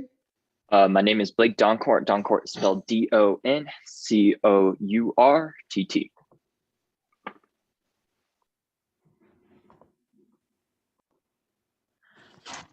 What position do you have at Lush? I am the CEO of Lush. How long have you been working on Lush? I've been with Lush since its inception. I founded it. And what are your responsibilities at Lush as the chief executive? As a CEO, I run the company. What do you do with the profits from Lush? With the profits from Lush, I reinvest them back into the company, as well as give 10% of what the company makes to charities. And what do you do for the environment as a company leader? As a company leader, I am a champion for the environment, and I have been recognized as such. I am a big proponent for a healthy and thriving environment. Have you been nominated for any awards based on your environmental work? Yes, I have been. Objection, Your Honor. Basis of the objection Relevance. and response to the objection. I'm showing that he's a company leader and he cares about the environment and he's very involved with this company and like how they use their profits to help the environment and they have a good face and how he cares about more than just making money. Okay, your question was actually related to awards that were won by Mr. Doncourt. I don't see that that's relevant to the issues before the trial. I'm going to go ahead and sustain the objection. Please move on. Okay. So moving on to the topic of fertilizer, is there a warning label on your products? Yes, there's a warning label on our product. Objection, Your Honor. Question. Question. Yeah, I'm going to go ahead and overrule the objection. I think that that's a foundational question for later questions. Go ahead. You may proceed, Ms. Van On. Does your company run tests on its fertilizer? Yes, we ran 2 in-house studies on DRUFO specifically in the fertilizer. And what did those tests show? Those tests showed that DRUFO was safe. And by those tests, did you need a warning label? I was not required to have a warning label, but I still supplied one. I care about my customers. So back to the tests you mentioned earlier. Did they show any presence of carcinogenics? Very minimal risk. And now on DRUFO specifically, were you ever concerned DRUFO is dangerous? No, I'm not concerned that DRUFO is dangerous. I conducted 2 really important studies that showed that it wasn't. So referring back to Dr. Casey Rogers, what do you know about him? I know Casey Rogers is here and hired. I know that his study is not peer reviewed, and I do not believe it is credible for that reason. Do you bake your products? I do not bake my products. Do you need to bake your products? With my 2 studies done, I found that baking my products would not be necessary because it's simply very minimal risk. And how do you know Carson Durst? Carson Durst and I have a history, specifically Carson Durst with my son, and they were hired on as an intern at my company. Why did you fire Mr. Durst? Mr. Durst was insufficient at his job. And what did Carson do following her leave from the company? violated our non-compete agreement and worked for our competitor. So, Mr. Doncourt, legality and liability aside, how do you feel about this case? I am really sorry that lymphoma has been found, but my company simply is not responsible for that cancer. Thank you. No further questions, Your Honor. Thank you. Give me a moment, please.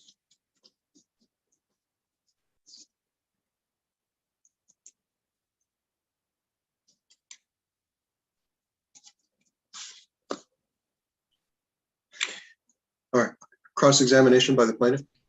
Yes, Your Honor. What's good, Mr. Doncourt? Let's begin your cross-examination. You may answer each question with a yes or no unless directed otherwise. You ready to proceed?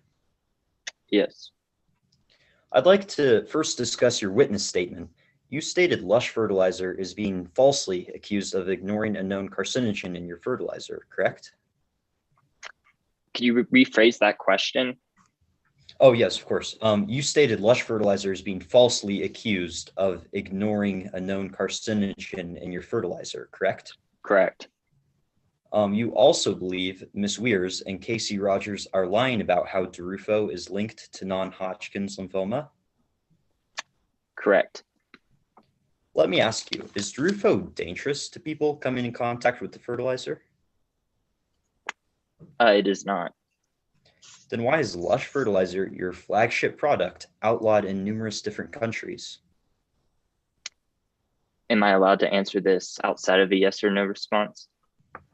Oh, yes, of course. Please elaborate. Please rephrase the question for me. Why is Lush Fertilizer, your flagship product, outlawed in numerous different international countries?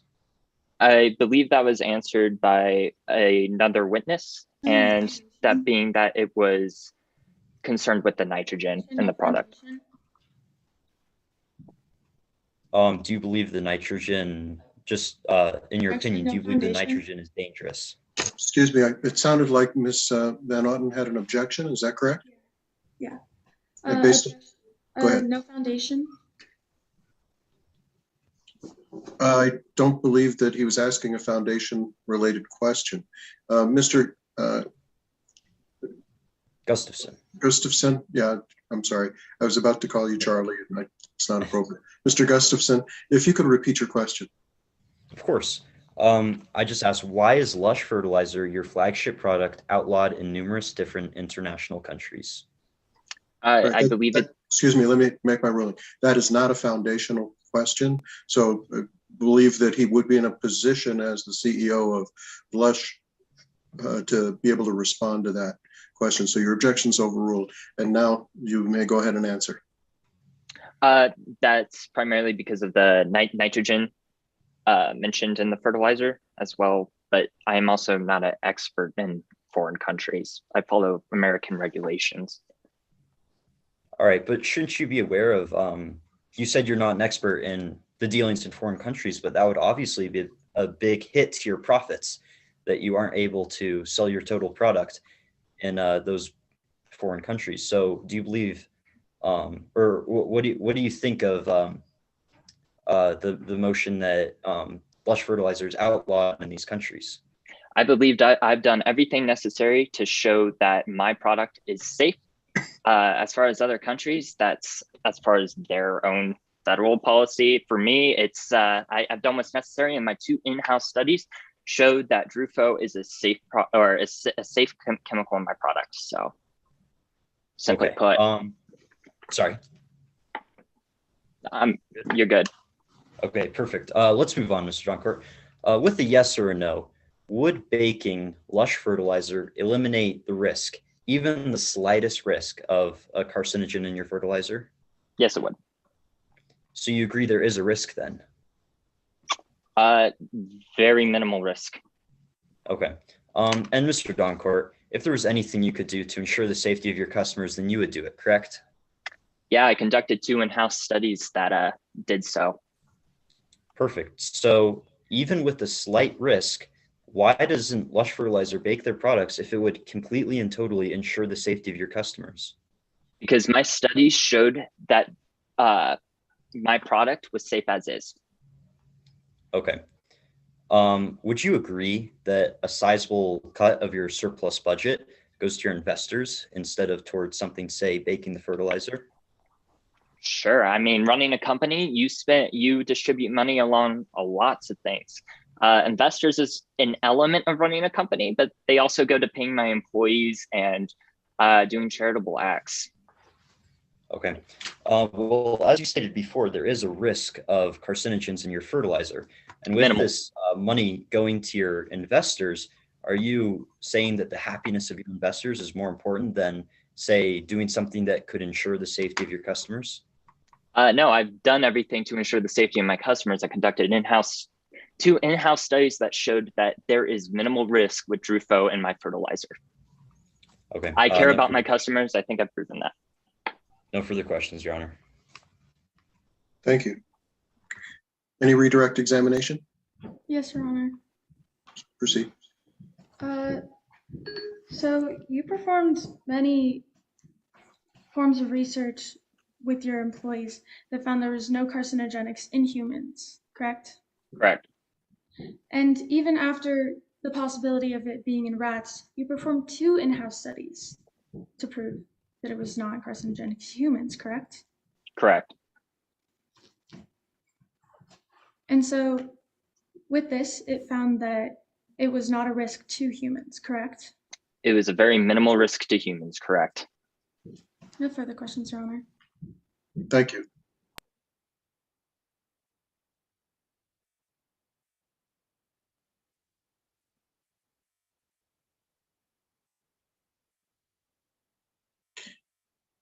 The defense will call their third witness. I now call Dr. Devin Williams to the stand. You may proceed. Good afternoon, doctor. Please state your first and last name and spell your last name for the record. Good afternoon, Dr. Devin Williams, Williams. Thank you. Now, doctor, where do you work? Currently, I work at Lush Fertilizers. Anywhere else? I am also a professor at New Mexico University and at CSU. What is your title at both of those positions? I'm a professor, and I also am the lead toxicologist in the research and development labs, and I oversee all of the lab work that is done. How long have you been at Lush? Over a decade, a very long time. And how long have you been teaching? About the same time. Where did you attend school? I attended school at CSU. What degrees do you possess? I have my undergrad through PhD at CSU, and then I did a post-specialization program for forensic toxicology as well after my PhD. Now, do you have any publications or research? I have a lot of publications and research that Your are all Honor? peer-reviewed. Your Honor, I will now refer my witness to Exhibit 9. Record reflects we're examining Exhibit 9. Do you recognize this? I do. What is it? This is my CV. How do you know? I wrote it. Is this a fair and accurate copy of your CV? Absolutely. Your Honor, I believe I have laid sufficient ground and would like to move to enter Exhibit 9 into evidence. And for the plaintiff and your position? Yes, objection, Your Honor, on lack of foundation because the analysis she has conducted in the past has not been proven valid. All right. Well, she hasn't been asked a specific question regarding her analysis. The question that's before the court now is, should the court recognize her as an expert? Do you wish to conduct any voir dire or state an objection that's more specific to her qualifications? Yes, a short voir dire. You may proceed. Is it true, Dr. Williams, that you have disregarded the research of many valid scientists in the past? I would not say that, no. So you accept Dr. Rogers' study as valid? If his study was peer-reviewed and was part of the scientific method, then yes, I would definitely account for it as a true study, but it's not peer-reviewed. It has not been replicated. Therefore, if it's not replicated, how is there any evidence from any other exam? You have to replicate it and peer review it in order for it to be quantitative evidence. A simple yes or no will do in the future. And you have disregarded this research because you do not believe it is valid. It has not been peer reviewed, no. Your role at Lush Fertilizer is to research other experiments, correct? Ms. Fernandez, this is not cross-examination. This is a question about her qualifications to be recognized as an expert. Do you have any other challenges to her qualifications to be recognized as an expert? Yes.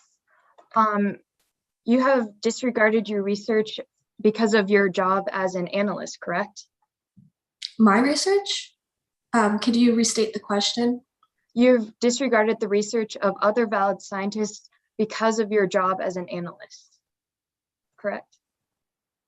No. So you accept other research as valid?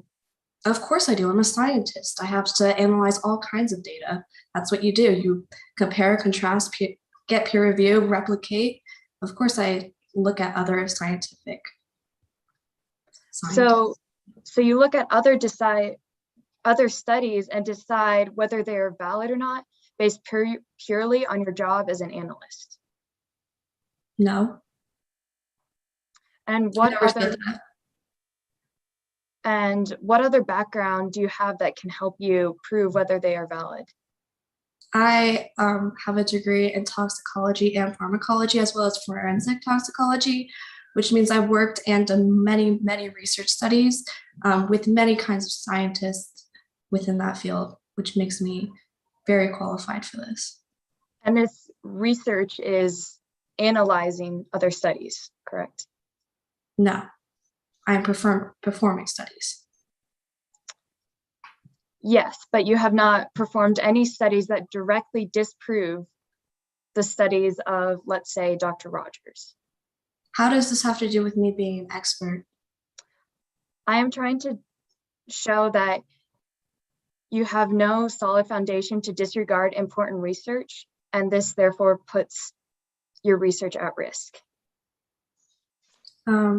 Well, if my studies have been peer-reviewed and researched and replicated by other scientists, as well as me working as a professor with other scientists among my different colleges I work at, I'm more than qualified to be an expert and analyze many different kinds of studies. Your Honor, I object to Dr. Devin Williams to be qualified as an expert because she has disregarded many important studies in her field, and this is the result of simply analyzing it and has no foundation to disregard important research in her field. And Objection therefore, asked and answered. Sorry, this was before. For asked and answered, you guys have repeated questions over and over again. Okay, first, don't interrupt another attorney when they're talking. Second, don't send a chat message to the judge. If you have something to say, wait until you're given the opportunity to do that.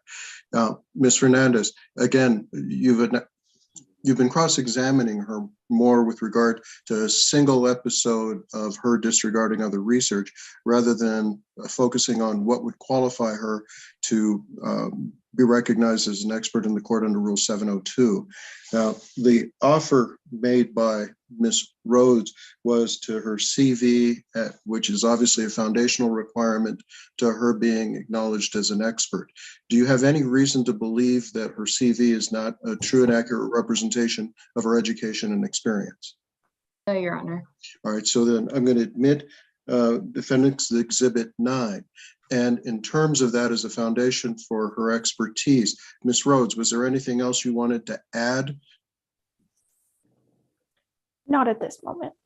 Okay, Ms. Fernandez, is there anything specific with regard to her education, training, work experience that you would like to point out to the court to support your belief that she should not be recognized as an expert under 702?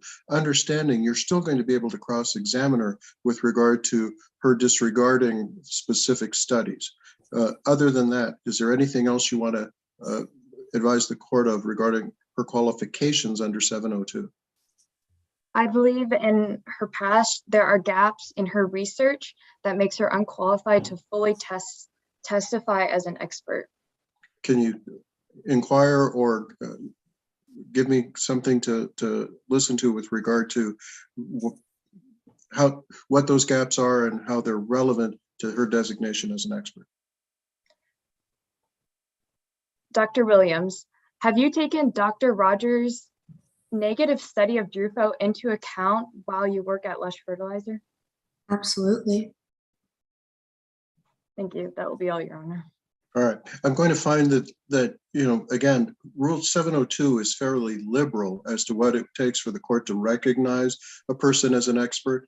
They have to have some specialized knowledge or experience that would assist the trier of fact, in this case, the jury, in determining what weight, if any, to give to their opinions. If they have anything that could prove to assist the jury in how they view the evidence, generally speaking, they're recognized as an expert if it's something that requires certain specialized knowledge. I'm going to find that Dr. Williams does have that specialized knowledge. Some of the questions that you raised, Ms. Fernandez, relate to any potential bias she may have. That's not a qualification question. So I'm going to go ahead and recognize Dr. Williams as an expert in her field, including forensic toxicology in this regard. So Ms. Rhodes, you may go ahead and continue your direct examination. Thank you, Your Honor. Doctor, will you explain a bit of your knowledge of fertilizers? Yes, so fertilizers first started as a single nutrient-based formula to help increase agricultural growth. During the Green Revolution, it increased to macronutrients bonds containing phosphorus, potassium, zinc, magnesium, and other substances to help increase agricultural growth. And this growth of this micronutrient to macronutrient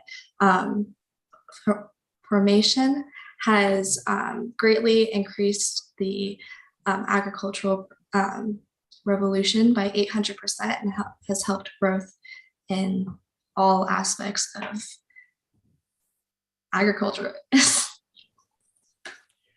Now, will you, excuse me, now will you explain what DRUFO is? Yes, so DRUFO is a binding agent, which basically means that all macronutrients inside of this fertilizer are bonded together and bond to the grass, meaning that you will need less sprays of this fertilizer, usually 1 to 2, rather than 5 to 6 or 7 or 8 of other fertilizers. And this helps less eutrophication happen within the ecosystems. Now moving on, as mentioned by the plaintiff, DRUFO is banned in France. Can you explain why that is? Yes, DRUFO is banned in France because, well, first of all, it's not only banned in France, it's banned in the EU because of a idea that any kind of fertilizer that contains nitrates or nitrogen in it is banned to stop eutrophication. But this is mainly DRUFO is having this issue where they're faced with this ban because it has nitrogen in it, but that is the only reason that it has this issue, even though it is more environmentally friendly and will reduce eutrophication. Building on DRUFO, what are your findings in this case specifically? In this case specifically, DRUFO greatly helps reduce eutrophication, which is the excess of nutrients in bodies of water, which causes great algae growth. So it reduces this by binding to the grass, whereas the EU banned this DRUFO as a nutrient to be used because in non-controlled environments and in a lab, when you add a lot of different substances, nitrogens will begin to flourish and these algae blooms will form. But in real life, this does not happen and it's not stimulated correctly. You continue to mention other fertilizers in your explanations. Why is that? So other fertilizers are very vital to think about because DRUFO is very different from other fertilizers. Other fertilizers may have many, many washes and cause lots of eutrophication, whereas DRUFO does not have this. DRUFO specifically is a environmentally friendly fertilizer, whereas other fertilizers are not. And this is the first one in its sect that is able to do this, and that is why it's such a huge and vital, important nutrient in fertilizers as a whole. Now, to discuss Dr. Rogers' study, as brought up by the plaintiff, why else do you believe his claims to be false? So I believe Dr. Rogers' studies to be false because they have not been published, nor peer-reviewed, nor replicated. Therefore, if there's no replication, that is the first thing any scientist knows to do. It is not an accurate representation of Drufo as a whole. Why is peer review so vital to the scientific community? Peer review is so vital in general is because peer review helps justify that what happened in one study will happen again over and over. This is just super vital because if it only happens once, it's not facts, it's speculation. So you have to replicate and peer review to make sure that this will actually happen every single time for it to be true. Now, moving back to Drufo in lush fertilizers, in your expert opinion, is Drufo environmentally safe? Absolutely. Why is lush and Drufo being so environmentally safe so important? It is so important so we can stop eutrophication from happening and from destroying many ecosystems. And it's so important in fertilizers as a whole because this advancement will help further our knowledge of how to become more environmentally friendly within the agricultural world. No further questions. Thank you. Thank you. Give me a moment.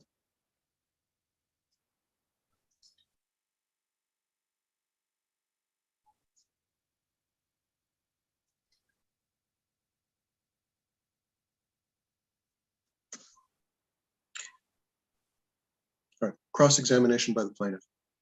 Yes, Your Honor. Do you agree that the nitrogen found in fertilizers can be harmful to humans? Can be harmful to humans?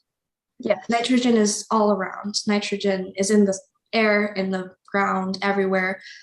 It is just another chemical that is found. It is not necessarily harmful to humans, no. Yes, you didn't exactly answer my question. Do you believe that it can be directly harmful to humans? No. So you believe that no fertilizers can be harmful? Of course, fertilizers can be harmful with eutrophication and in ecosystems, but I don't necessarily think it's harmful directly to humans unless we're referring to a greater impact that eutrophication has on the world and on our food chain. No. So you believe that nitrogen and fertilizers in general should not be considered dangerous? No. So do you then believe that no warnings should be labeled on fertilizers? I believe that if there's dangers, absolutely they should have warning labels. So you do not believe nitrogen is a carcinogen? No. Even though multiple studies and research have shown that nitrogen has been a known carcinogen. So I'm not sure what you're referring to. The studies that are in this case are referring to Drufo as a whole, not the nitrogen in Drufo. Yes, and you argue about the validity of Dr. Rogers' case because he compares apples to apples. So he compares nitrogen fertilizers with Drufo fertilizers, and he does not, and that isn't a fair comparison. So would you say that you can't compare nitrogen fertilizers because they're safe? Can you restate that question and rephrase it for me? You have dismissed the validity of Dr. Rogers' study because nitrogen fertilizers are in the same control group as Drufo fertilizers, correct? So the fertilizers that Dr. Casey Rogers is using as a comparison against Drufo are very different. They are not made of the same chemical compounds, and therefore of course we can compare them, but with the apples to apples thing, he's comparing these fertilizers in Drufo to people who don't use them at all. And this is a not fair comparison. And there should be more similar chemical compound fertilizers that are compared if he's going to use that as a experiment. Yeah, you do agree that he found the outcome was that people who used fertilizers in general were at higher risk for cancer. Can you restate the question in that? You do agree that his results showed that people who used fertilizers in general were at increased risk for cancer, correct? Sure, all fertilizers can cause cancer. Yeah, you said that fertilizers were safe, correct? You asked me if nitrogen was safe. Nitrogen is safe. Yeah, it is the main ingredient in fertilizers. Yes. Well, it's some fertilizers. I mean, my fertilizer, our main ingredient is Drufo, which is different. And yet Drufo binds nitrogen directly to plants, correct? It does help with that, yes. And yet the European Union has shown that Drufo products contain the same levels of nitrogen as normal fertilizer projects, correct?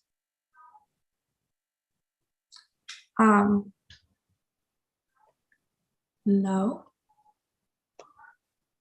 And yet you did give a witness statement, correct? I did give a witness statement, yes. And in your witness statement, you state that in lines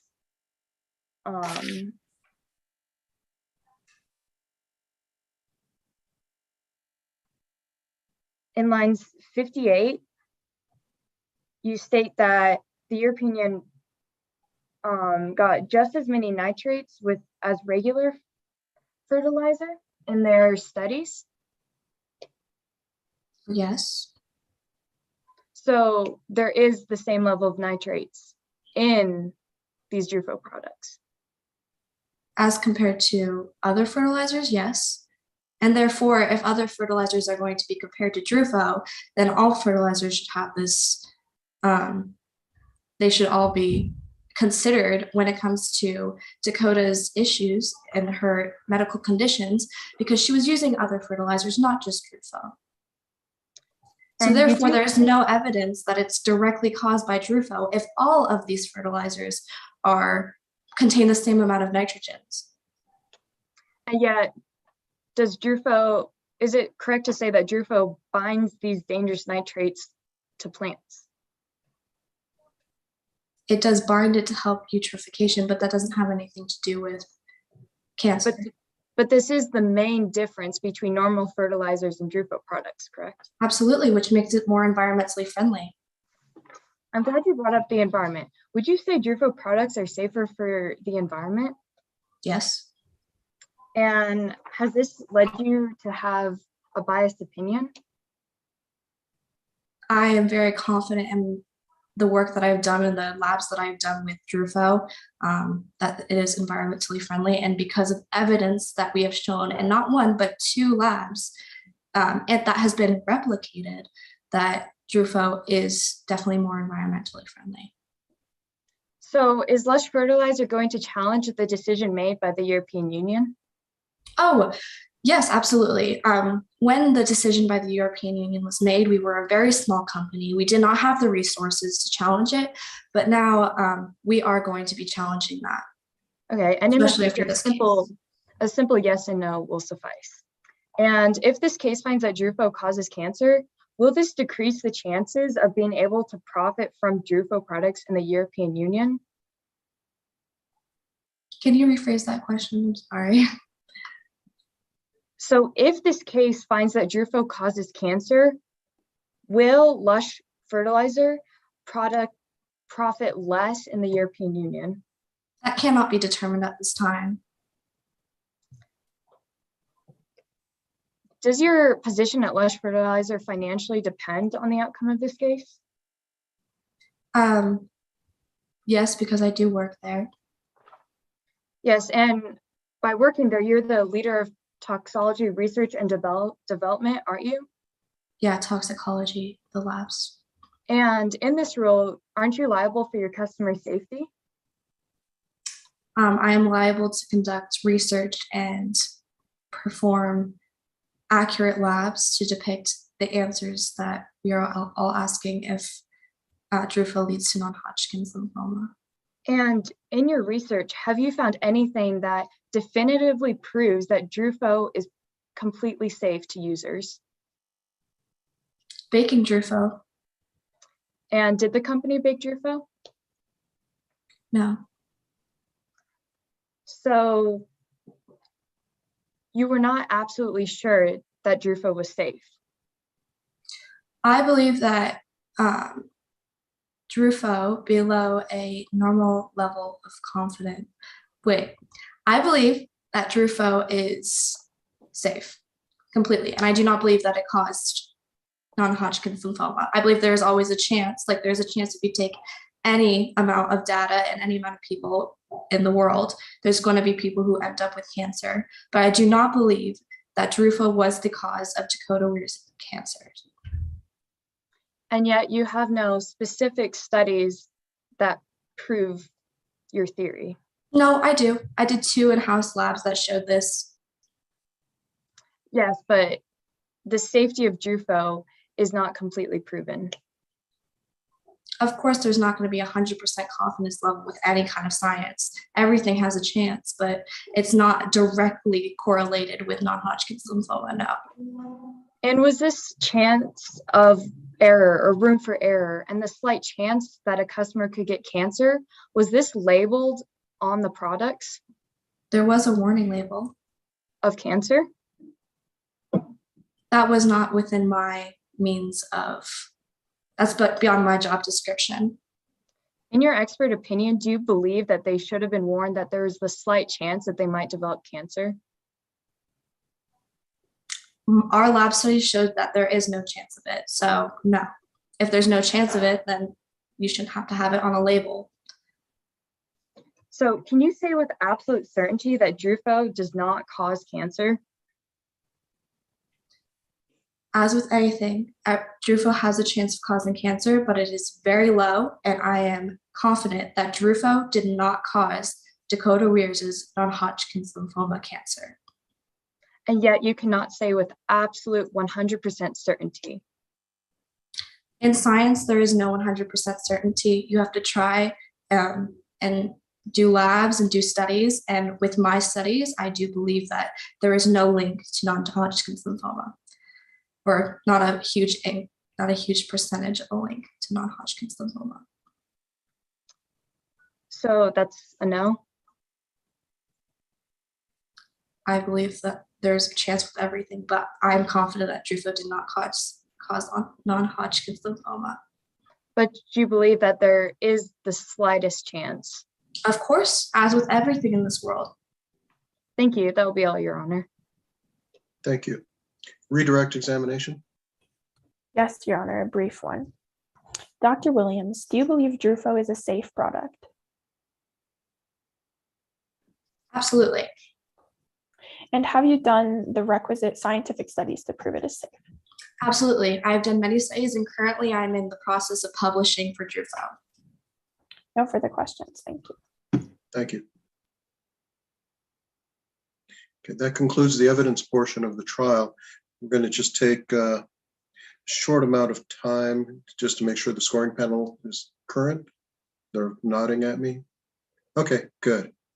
Then let's go ahead and move right to closing. And I believe plaintiff's counsel asked to reserve a certain amount of time. If the timekeeper could make sure to notify them when they're approaching their first closing limit.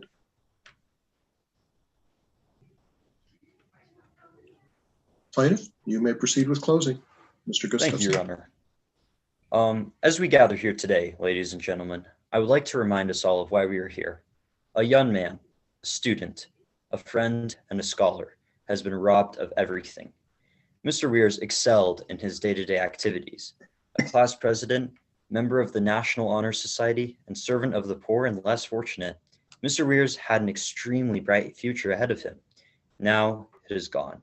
He has lost all but everything: his hobbies, passions, and even a full ride scholarship, something countless teens across the nation would die for.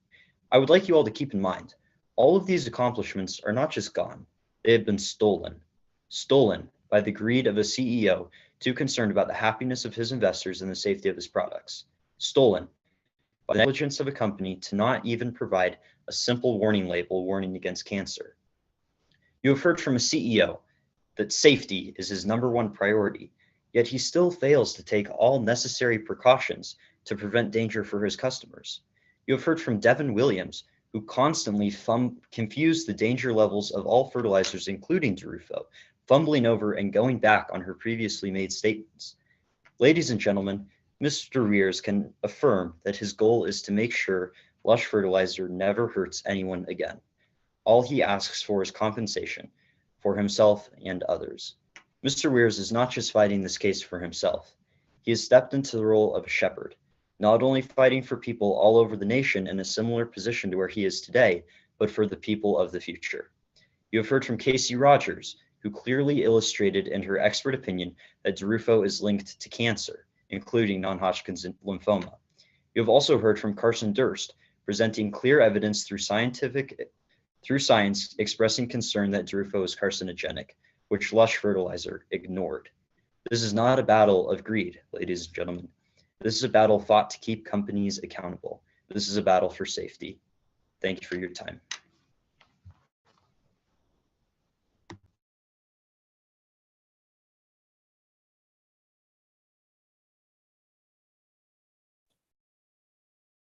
Thank you. Closing for the defense.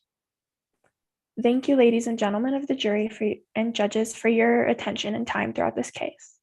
This case, at its bare bones, is tragic, and none of this should have happened to Mr. Weirs.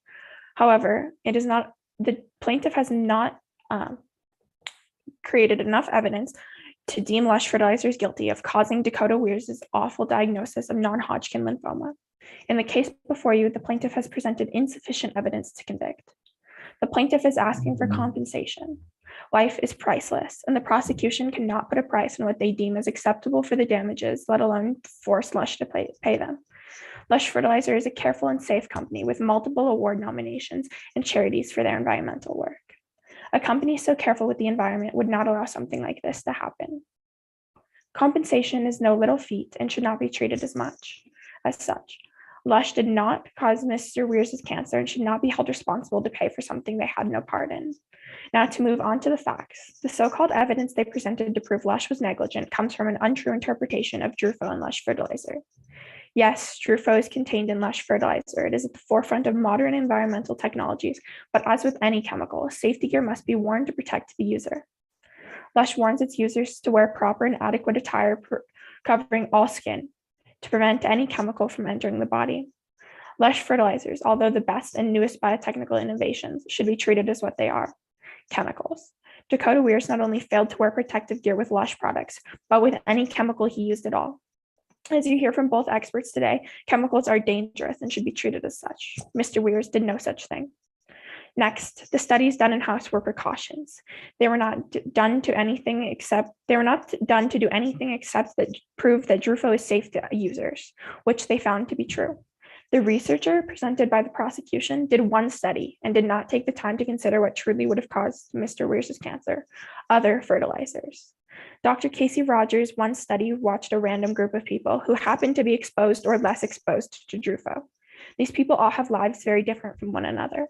Anything could happen. And if you look at a group of people, some of them will develop cancer. And out of those, some will develop non-Hodgkin lymphoma with or without exposure to Derufo.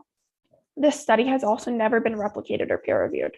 Her study cannot even be described as any more than a guess without these vital steps to the scientific method. Next, the prosecution has referred to Carson Durst as a woman with pure intentions, one whose only concern was to save people from the very product she was helping create.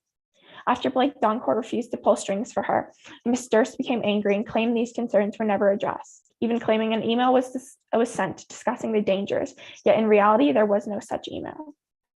And when Mr. Doncourt once again refused to do any special favors for her, Ms. Durst once again became angry and broke a non-compete agreement with Lush.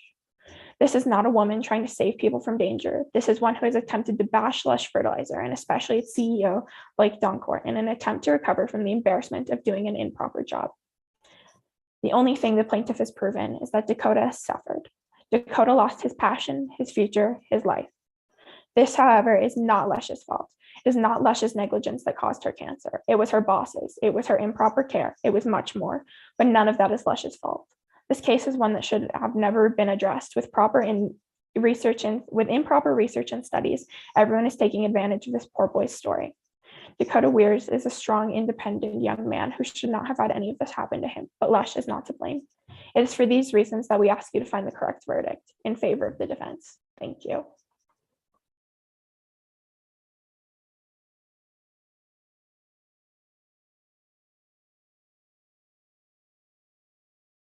I believe Final you are close on by mute. final close by the plaintiff. And how much time does he have left?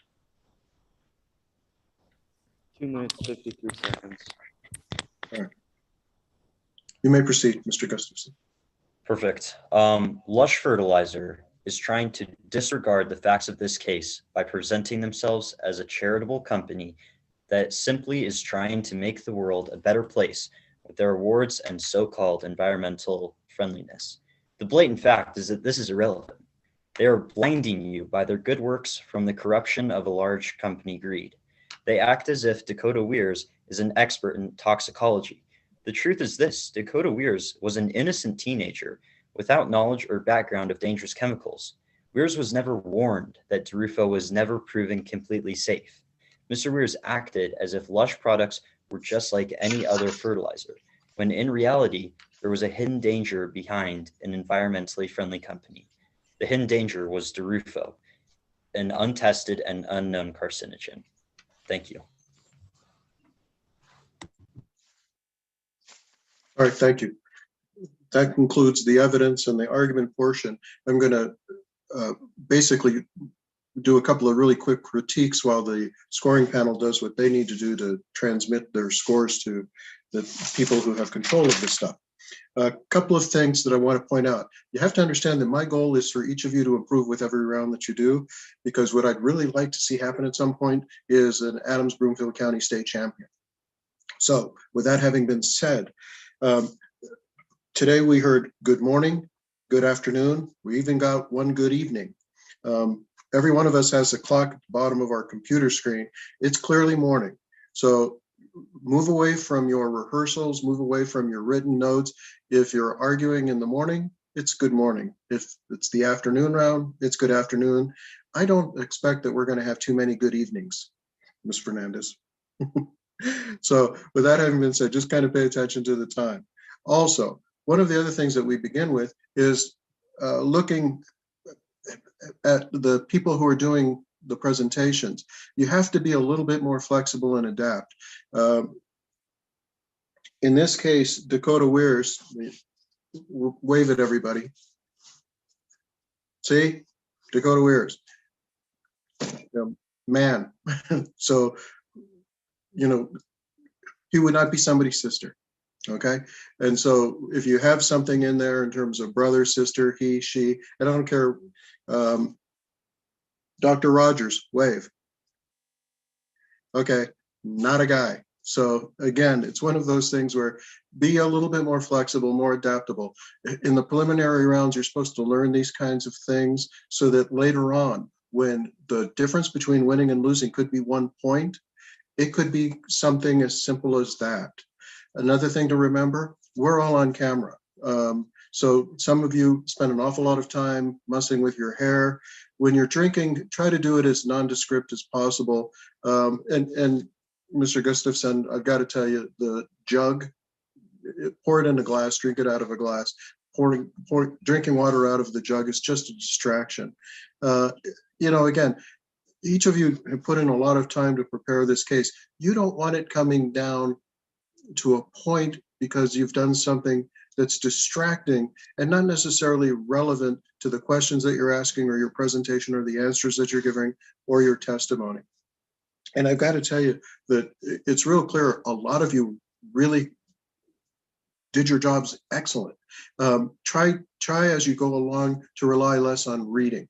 You can't just look down and read or lose your place if somebody doesn't give you the answer that you're looking for. You want to know it well enough to be able to adapt.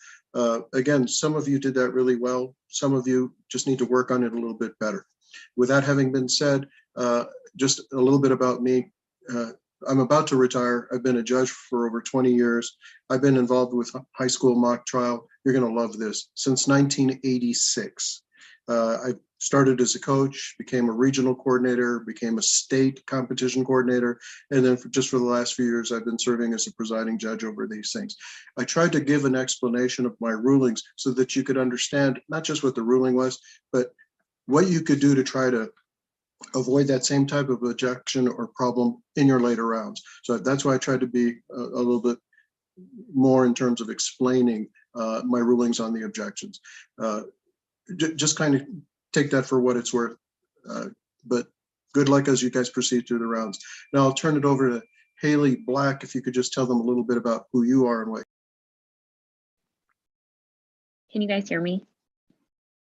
Yes, hi. I'm 3L at DU, graduating in May. I work at a plaintiff's civil litigation firm, so this case was pretty appropriate for that. I really enjoyed watching you guys. I didn't do mock trial in high school, so kudos to you guys for being brave enough and willing to do this. It was a lot of fun, and I know Zoom is difficult, but this is great practice because I see a lot of it now in this day and age, and I think you guys are getting great experience dealing with it.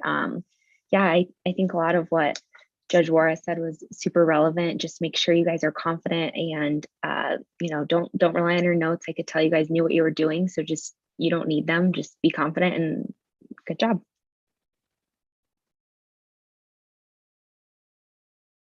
Ms. Olmsted? Yeah, thank you. So I am an attorney in-house at DaVita doing commercial litigation, so slightly different than what you guys were presenting on, but you all did great. I do agree, try to move away from the notes. Also, try to remember that you are on camera so we can see your faces when things don't go quite as planned, so work on your poker faces. And try not to react, when either something goes really well or something doesn't go as planned. You don't want to signal that to your jury. Otherwise, best of luck. I think you guys did great. You did way better than I could have done in high school, so congratulations. And Ms. Barajas? Hi, everyone. My name's Liz. I am a career prosecutor. I've been a prosecutor for almost 10 years. That's all I've done. I started the DA's office up in Fort Collins, and now I work for the city of Thornton. I second everyone's comments. I think you guys did a really, really fantastic job. This is hard. I mean, it's the first round. We're just getting into this. There are some kinks that I think you guys did a really good job of just being flexible and working around, particularly with the technology. And so that just sort of helps things move along. I agree with Ms. Olmsted's comments about the poker face, whether it's on Zoom or in person. You sort of have to control those things and, be responsive to the questions. I think you guys, in general, did a good job of, particularly on cross-examination, certain things to be said, and you tried to adapt to that a little bit. And to try to get off your script as much as you could. But otherwise, I also, with what Miss Black said, I didn't do mock trial in high school. And so you guys are amazing. This was really, really cool. Thank you for letting us observe and be a part of it.